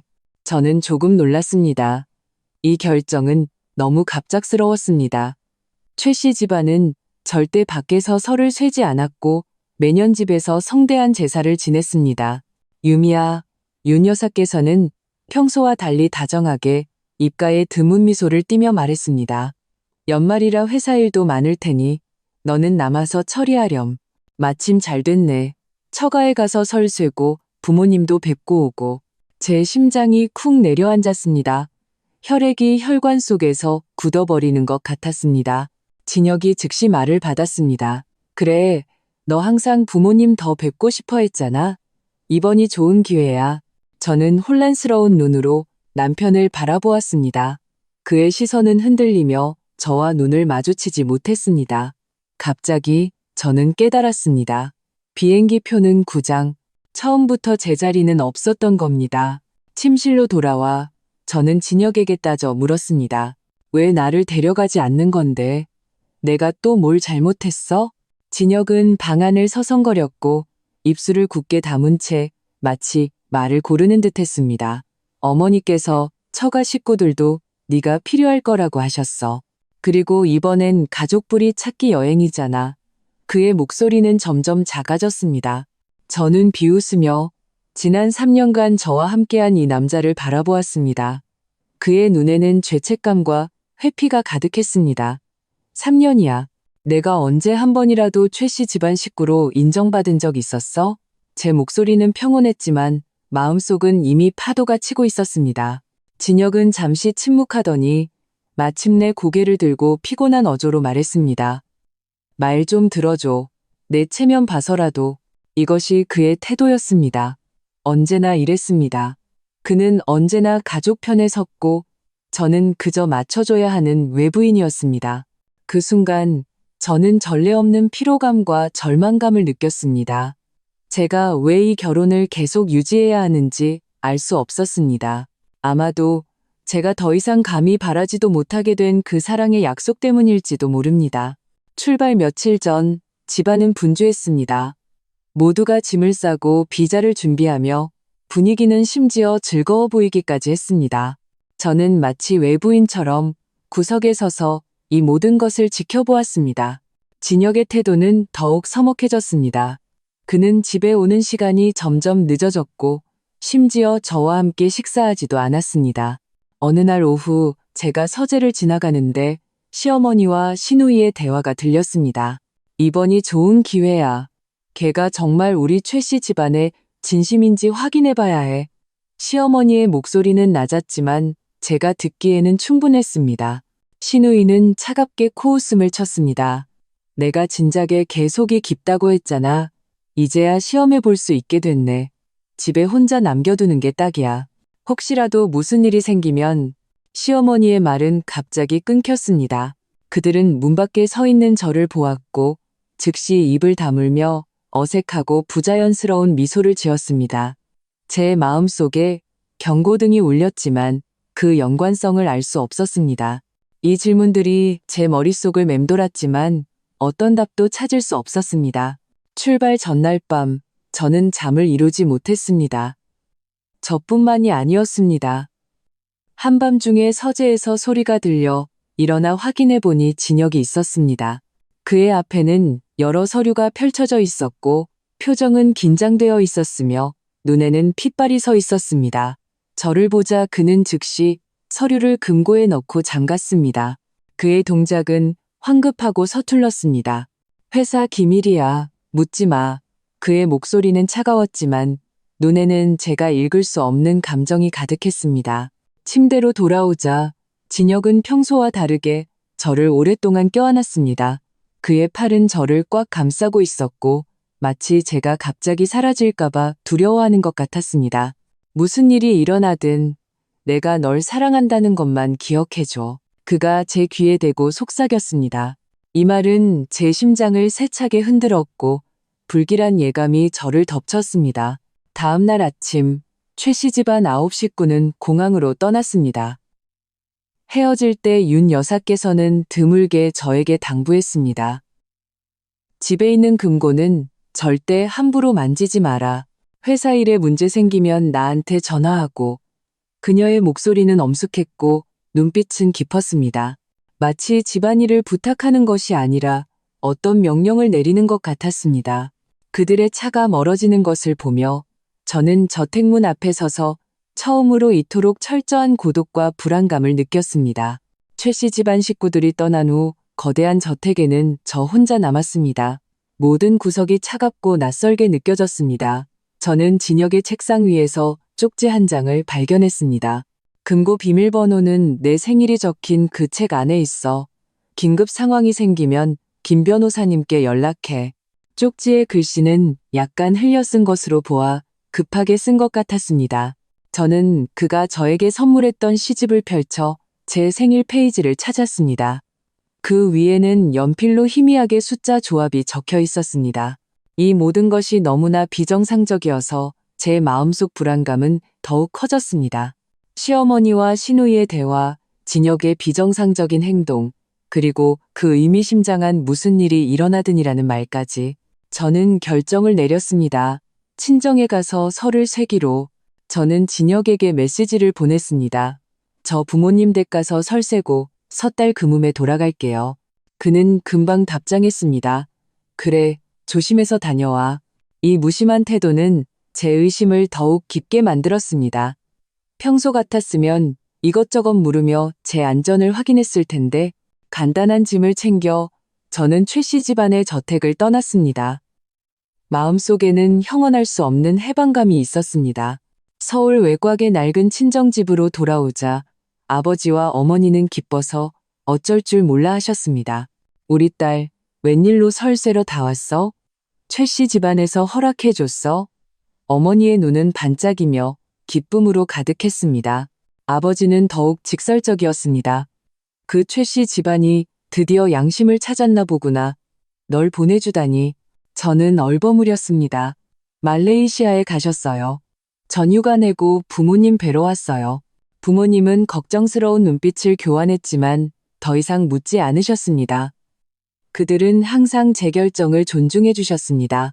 친정에서의 시간 동안 저는 점차 긴장을 풀었습니다. 마치 결혼하기 전으로 돌아간 것 같았습니다. 저는 어머니를 도와 설음식을 준비하고 아버지를 도와 세배 돈봉투를 접고 심지어 오랫동안 만나지 못했던 고등학교 친구들도 만났습니다. 이 소박하고 따뜻한 삶은 제가 단추의 선택을 의심하게 만들었습니다. 매일 진혁은 짧은 메시지를 보내왔습니다.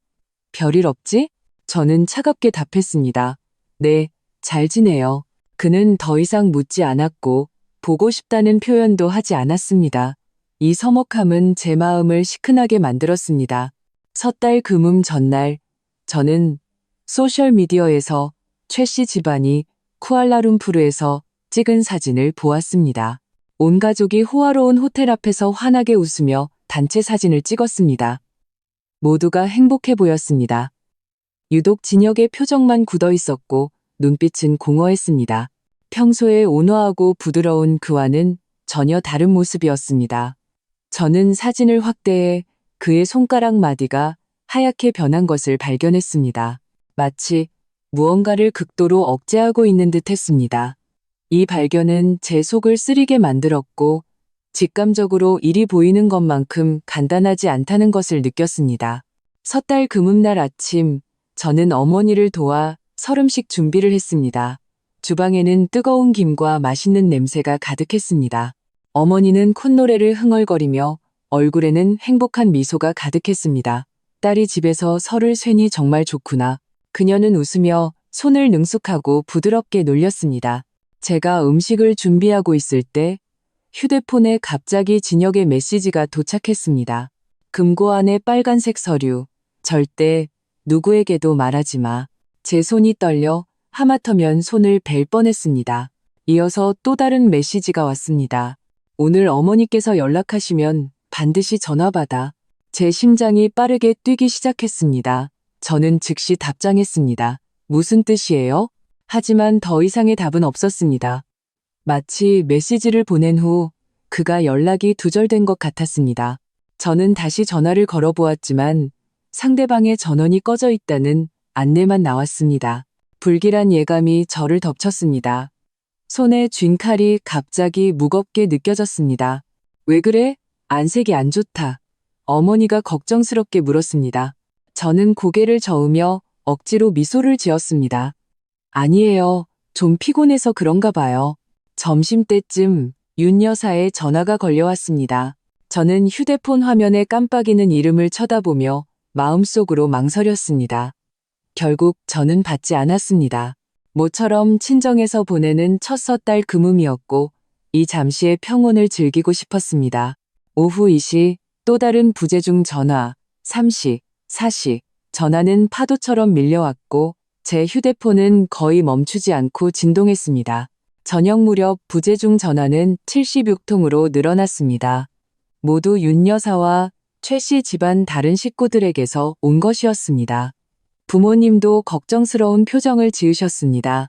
무슨 일 생긴 거 아니니? 그래도 한번 받아봐라. 아버지가 엄숙한 목소리로 말했습니다. 미간이 굳게 찌푸려져 있었습니다. 어머니도 맞장구를 쳤습니다. 아무리 그래도 시어머니인데 이렇게 많이 전화하시는 거 보면 분명히 급한 일일 거야. 제 심장은 보이지 않는 손에 꽉 쥐어진 듯 숨쉬기가 힘들어졌습니다. 분명히 나한테 무슨 일을 시키려는 거겠지. 3년 동안 단 한 번도 명절을 편하게 보낸 적이 없었어.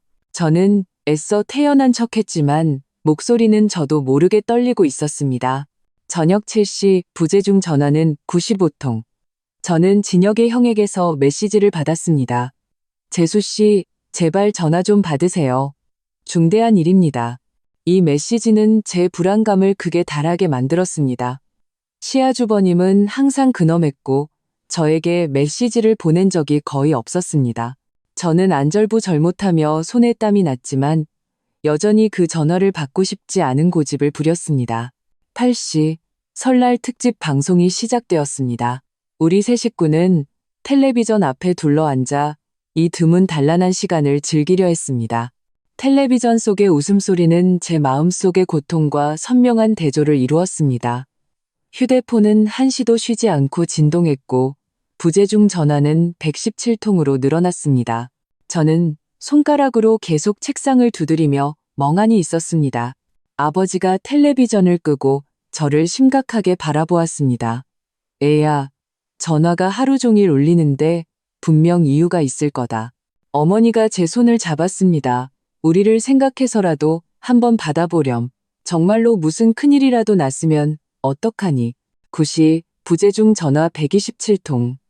제 심장이 터져 나올 것 같았습니다. 말할 수 없는 공포감이 저를 덮쳤습니다. 아버지의 목소리는 차분하고 단호했습니다.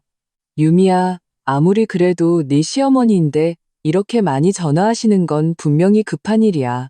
그의 눈에는 저에 대한 걱정과 지지가 가득했습니다. 그것이 저에게 용기를 주었습니다. 9시 20분 128번째 전화가 걸려왔습니다. 전화벨 소리는 조용한 거실에서 유난히 날카롭게 울렸고 마치 불길한 징조 같았습니다. 저는 심호흡을 하고 눈을 감고 통화 버튼을 눌렀습니다. 여보세요? 어머님? 제 목소리는 최대한 평온했지만 마음속 긴장은 감출 수 없었습니다. 전화기 저편은 매우 시끄러웠습니다. 날카로운 경보음이 제 고막을 찔렀습니다. 제 심장이 쿵 내려앉았습니다. 희미한 울음소리, 급한 발소리, 그리고 낯선 외국어가 뒤섞여 소름 끼치는 화면을 만들어냈습니다. 저는 휴대폰을 꽉 쥐었고 손에서는 땀이 났습니다. 목이 메어왔습니다. 마침내 한 낯선 여자가 서툰 한국어로 말했습니다. 최 부인이신가요? 여긴 병원입니다. 그녀의 목소리는 끊어지고 전파방해와 배경소음에 묻혔습니다. 저는 휴대폰을 귀에 바짝 대야 겨우 알아들을 수 있었습니다. 여보세요? 들리세요? 무슨 일이에요? 저는 거의 소리를 질렀습니다. 목소리에는 불안과 다급함이 가득했습니다. 부모님은 긴장한 채 저를 바라보았습니다. 전화기 저편의 배경소음이 갑자기 선명해졌습니다. 누군가 조용한 곳으로 이동한 듯 했습니다. 익숙한 목소리가 들려왔지만 너무나 허약해서 거의 알아들을 수 없었습니다. 유미야, 그들 믿지 마. 이 목소리는 진혁이었습니다. 하지만 왜 그는 그들을 믿지 말라고 했을까요? 그들은 누구일까요? 이어서 쿵하는 둔탁한 소리가 들렸고 마치 누군가 쓰러진 것 같았습니다. 그리고 누군가 전화를 빼앗는 듯한 소리가 들렸습니다. 진혁 씨, 당신이에요? 저는 일어서서 떨리는 목소리로 물었습니다. 손가락으로 휴대폰을 세게 잡아 마디가 하얘졌습니다. 제 심장은 미친 듯이 뛰었고 목이 말랐습니다. 공포가 파도처럼 밀려와 제 모든 생각을 잠식했습니다. 다른 목소리가 전화를 받았습니다. 말투는 매우 빨랐습니다. 최 부인, 남편분 상태가 위급합니다. 그가 직접 이 사진들 보실 수 있나요? 말이 끝나기 무섭게 제 휴대폰이 진동하며 흐릿한 사진 한 장이 도착했습니다. 저는 눈을 크게 떴습니다. 호화로운 호텔 레스토랑이었습니다. 연기가 자욱하고 유리 파편이 사방에 널려 있었으며 테이블과 의자는 쓰러져 있었습니다. 멀리 벽에는 H.O.라는 희미한 검은색 글자가 보였습니다. 제 심장이 세게 얻어맞은 것 같았습니다. 머릿속이 하얘지고 다리가 풀려 거의 서 있을 수 없었습니다. 전화는 다시 빼앗겼습니다. 윤 여사의 목소리였습니다. 공포와 다급함이 섞여 있었습니다. 유미야, 금고, 빨간. 말이 채 끝나기도 전에 날카로운 비명이 공기를 갈랐고 전화는 끊겼습니다. 저는 그 자리에 서서 온몸이 차갑게 식었습니다. 휴대폰이 떨리는 손에서 미끄러져 바닥에 떨어지며 쿵 소리를 냈습니다. 텔레비전에서는 설날 특집 방송의 웃음소리가 흘러나왔고 이 순간의 분위기와 기괴한 대조를 이루었습니다. 제 시선은 다시 그 흐릿한 사진에 닿았고 더 많은 단서를 찾으려 했습니다. 갑자기 저는 한 가지 디테일을 발견했습니다. 사진 구석에 익숙한 실루엣이 있었습니다. 그 표정에는 냉혹한 계산이 서려 있었습니다. 그 사람은 누구일까요? 왜 거기에 있었을까요? 이 모든 것은 도대체 무엇을 의미할까요?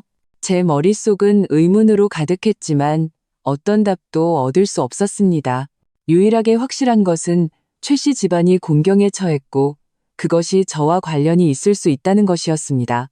무슨 일이니? 아버지가 긴장하며 물었습니다. 그의 목소리가 저를 현실로 끌어당겼습니다. 저는 고개를 들어 부모님의 걱정스러운 얼굴을 바라보았습니다. 심호흡을 하고 말했습니다. 최 씨 집안에 무슨 일이 생겼어요. 저 돌아가 봐야 해요. 제 목소리는 평온했지만 마음속은 이미 폭풍이 몰아치고 있었습니다. 부모님의 얼굴에는 걱정이 가득했지만 그들은 이 순간 무엇도 저를 막을 수 없다는 것을 알았습니다. 내가 데려다 주마. 아버지가 일어나 차키를 집었습니다. 어머니는 급히 음식과 갈아입을 옷을 챙겨 제 손에 쥐어주었습니다. 조심하고 무슨 일 있으면 바로 전화해.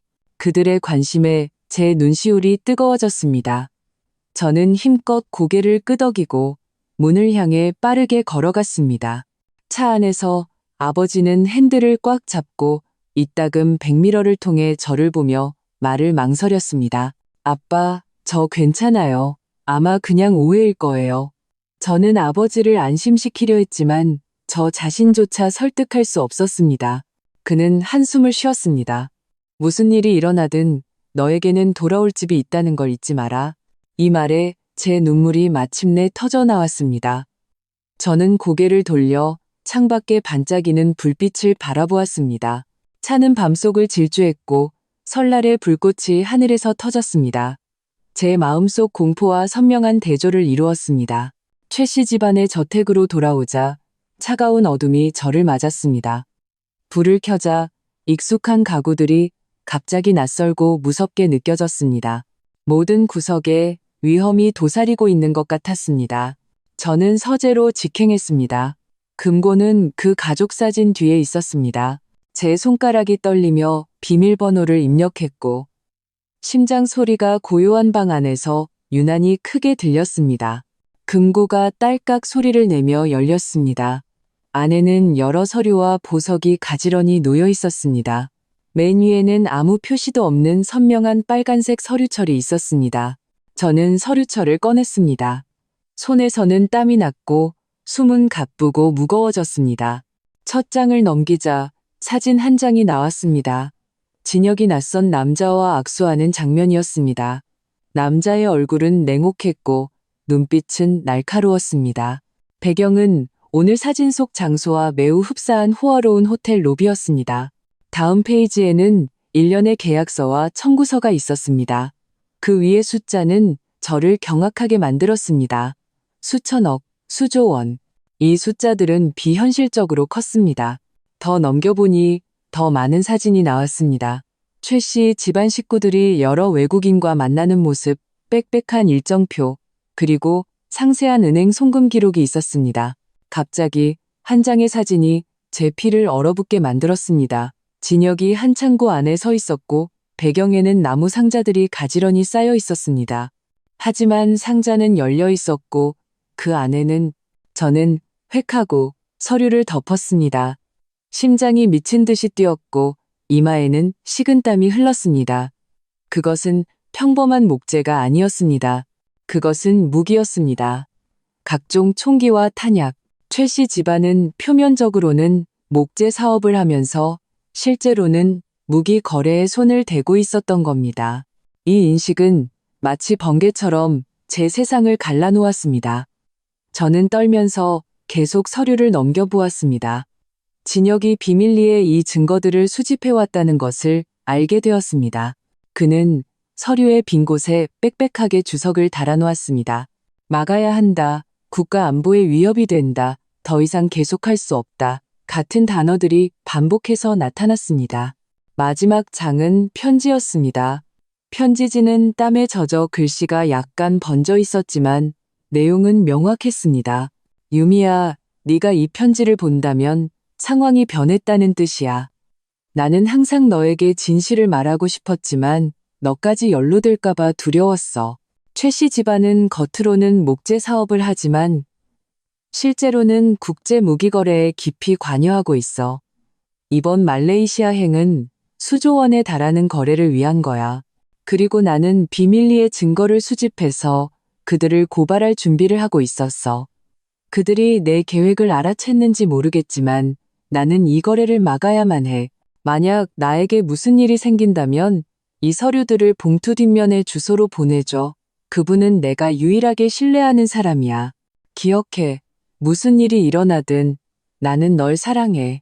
편지의 끝에는 진혁이라는 서명과 함께 일주일 전 날짜가 적혀 있었습니다. 제 손이 주체할 수 없이 떨렸고 눈앞의 글씨가 흐려졌습니다. 눈물이 시야를 가렸습니다. 진혁이 저를 국내에 남겨둔 것은 저를 무시해서가 아니라 저를 보호하기 위해서였습니다. 그는 계속해서 위험을 무릅쓰고 증거를 수집하며 가족의 비밀을 폭로할 준비를 하고 있었습니다. 그리고 지금 그와 최 씨 집안 식구들은 말레이시아에서 변을 당했습니다. 아마도 그들과 원한 관계에 있는 국제 무기상들의 소행일 가능성이 높았습니다.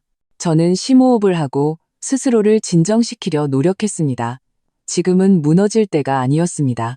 진혁과 최 씨 집안 식구들은 도움이 필요했고 저는 그들을 구할 수 있는 유일한 사람일지도 몰랐습니다.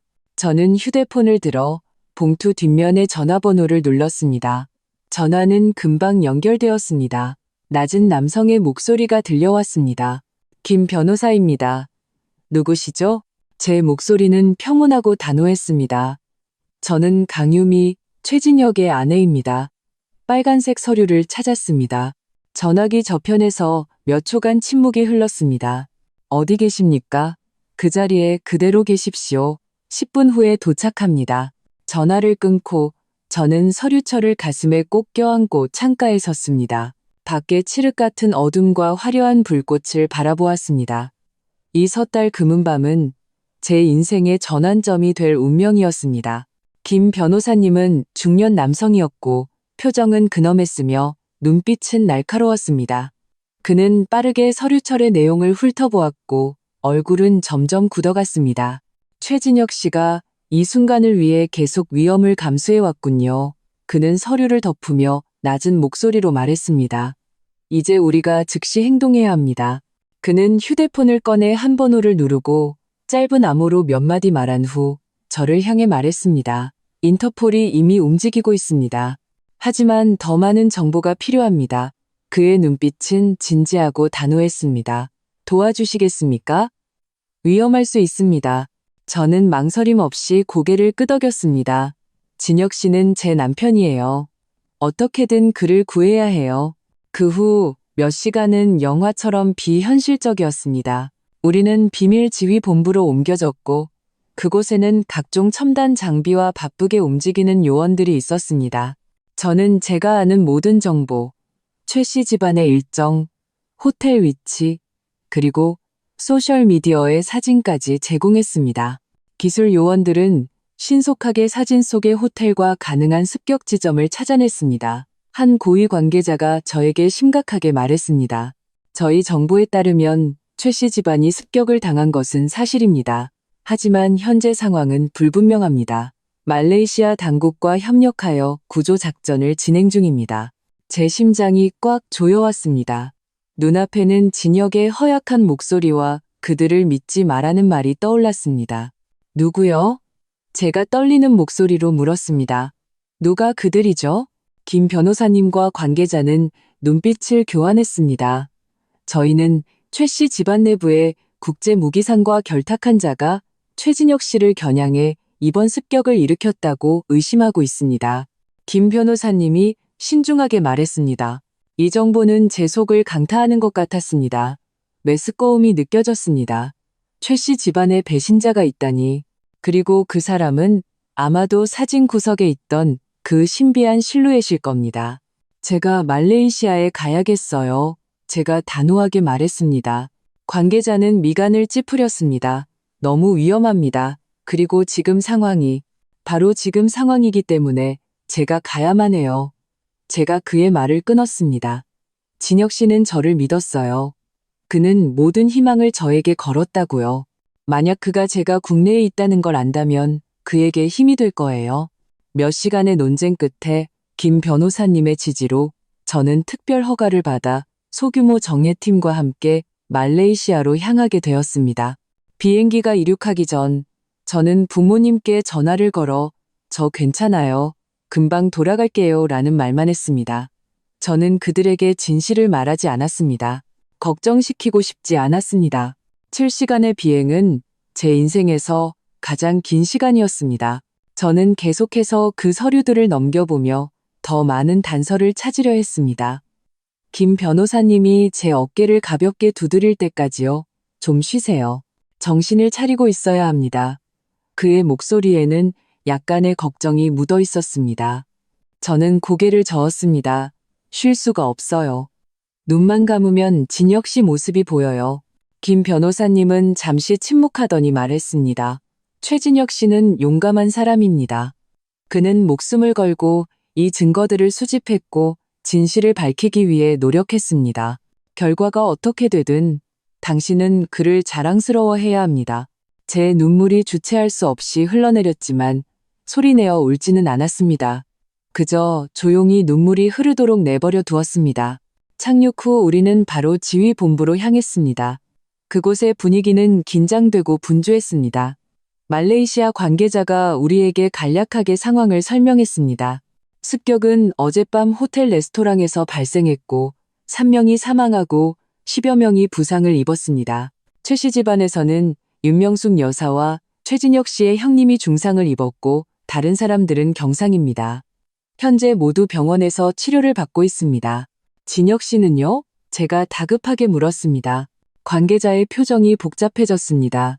최진혁 씨는 상태가 좋지 않습니다. 총상을 입고 현재 중환자실에 있습니다. 이 소식에 제 세상이 무너져 내렸습니다. 다리가 풀려 거의 서 있을 수 없었습니다. 김 변호사님이 저를 부축했습니다. 그를 만나야겠어요. 제 목소리는 작았지만 결의에 차 있었습니다. 병원의 복도는 길고 텅 비어 있었고 발소리가 벽 사이에서 울려 퍼져 억압적인 분위기를 만들었습니다. 중환자실 밖에는 몇 명의 경찰이 지키고 있었고 우리 신분증을 확인한 후 길을 비켜주었습니다. 유리창 너머로 저는 진혁을 보았습니다. 그는 병상에 누워 얼굴은 창백했고 몸에는 각종 기계가 연결되어 있었습니다. 가슴이 천천히 오르내렸습니다. 눈물이 다시 솟구쳤습니다. 저는 유리의 몸을 기대었습니다. 마치 그렇게 하면 그에게 닿을 수 있을 것 같았습니다. 의사 선생님이 상태는 안정적이지만 아직 위험한 고비는 넘기지 못했다고 하셨어요. 부드러운 목소리가 뒤에서 들렸습니다. 돌아보니 시아주버님이었습니다. 그의 팔에는 붕대가 감겨 있었고 얼굴에는 몇 군데 찰과상이 있었습니다. 누구죠? 저는 그의 눈을 똑바로 쳐다보며 차가운 목소리로 물었습니다. 누가 최 씨 집안에서 무기상과 결탁했죠? 누가 진혁 씨를 배신한 거죠? 시아주버님의 눈빛이 흔들렸습니다. 그는 고개를 숙였습니다. 작은아버지예요. 그분께서 계속 그 무기상과 연락하며 이익을 챙겨왔어요. 진혁이가 증거를 수집하고 있다는 걸 알게 되자 그를 제거하기로 결심한 거예요.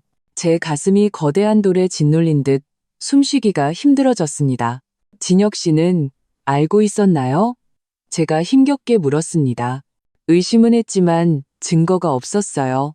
시아주버님의 목소리에는 죄책감이 묻어 있었습니다. 우리 모두 속고 있었어요. 폭발이 일어나는 순간까지 그의 목소리는 메어 더 이상 말을 잇지 못했습니다. 저는 그 자리에 서서 전례 없는 분노와 결의를 느꼈습니다. 작은아버지는 어디 있죠?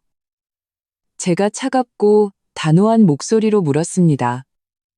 작은아버지는 시아주버님이 고개를 들었고 눈에는 놀라움이 스쳤습니다. 경찰이 추적 중이에요. 폭발 후에 사라졌어요. 김 변호사님이 다가와 말했습니다. 단서가 있습니다. 곧 잡을 수 있을 겁니다. 바로 그때 제 휴대폰이 울렸습니다. 모르는 번호였습니다. 전화를 받자 익숙한 목소리가 들려왔습니다.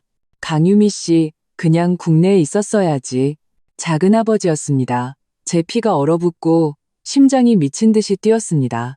당신은 똑똑한 여자야. 좋은 삶을 살 수도 있었는데 그의 목소리는 냉정하고 잔인했습니다. 안타깝게도 당신도 최진혁처럼 고집이 세군. 저는 휴대폰을 꽉 쥐었습니다. 김 변호사님께 신호. 그는 즉시 눈짓으로 옆에 기술 요원에게 알렸습니다. 왜 그런 짓을 한 거죠? 저는 최대한 시간을 끌며 기술 요원이 전화를 추적할 기회를 주었습니다. 작은아버지는 비웃었습니다. 사업일 뿐이야. 개인적인 감정은 없어. 최진혁은 너무 이상주의자야. 그런 사람은 이 바닥에서 오래 살아남지 못해. 당신은 온 가족을 배신했어요. 제 목소리는 분노로 떨렸습니다. 가족? 그는 코웃음을 쳤습니다. 최 씨 집안의 모든 것은 내가 일궈낸 거야. 내가 없었다면 오늘의 최 씨 집안이 있었을 것 같아?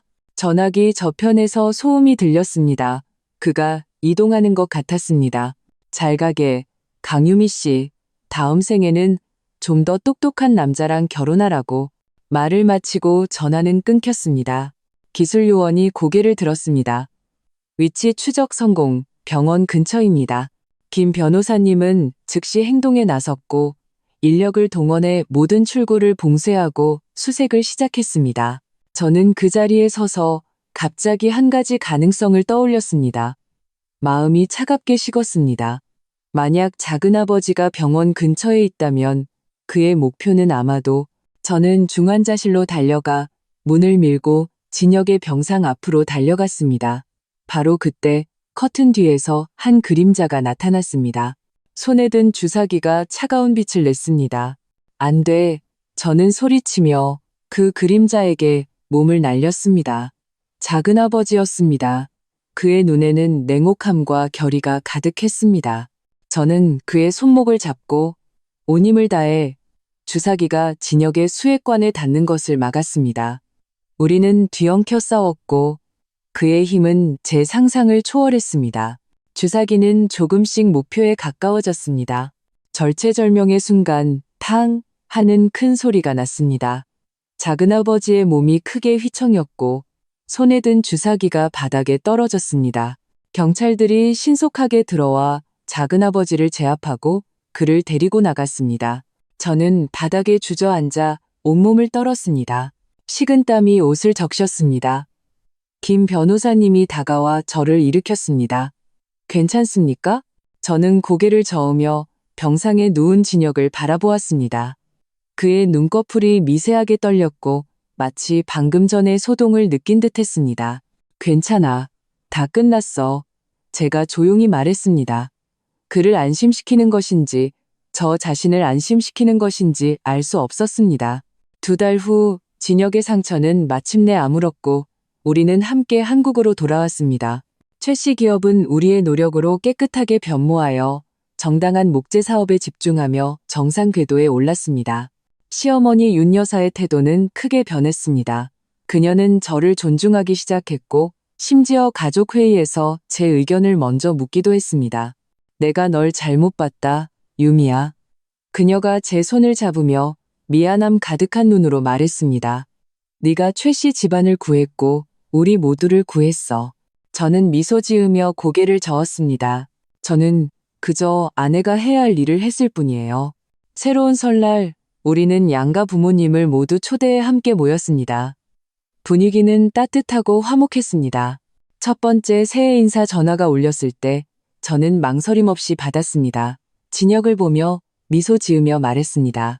이번엔 반드시 받을게요. 그가 제 손을 잡았습니다. 그의 눈에는 사랑과 감사가 가득했습니다. 고마워. 나를 포기하지 않아줘서, 이 가정을 포기하지 않아줘서. 저는 그의 어깨에 가볍게 기댔습니다. 마음속은 평화와 행복으로 가득했습니다. 그 128통의 전화는 제 인생을 바꾸었고 저에게 가족 간의 진정한 연결은 혈연이 아니라 서로의 신뢰와 지지라는 것을 깨닫게 해주었습니다. 미래가 어떻게 되든 우리는 함께 마주할 것입니다.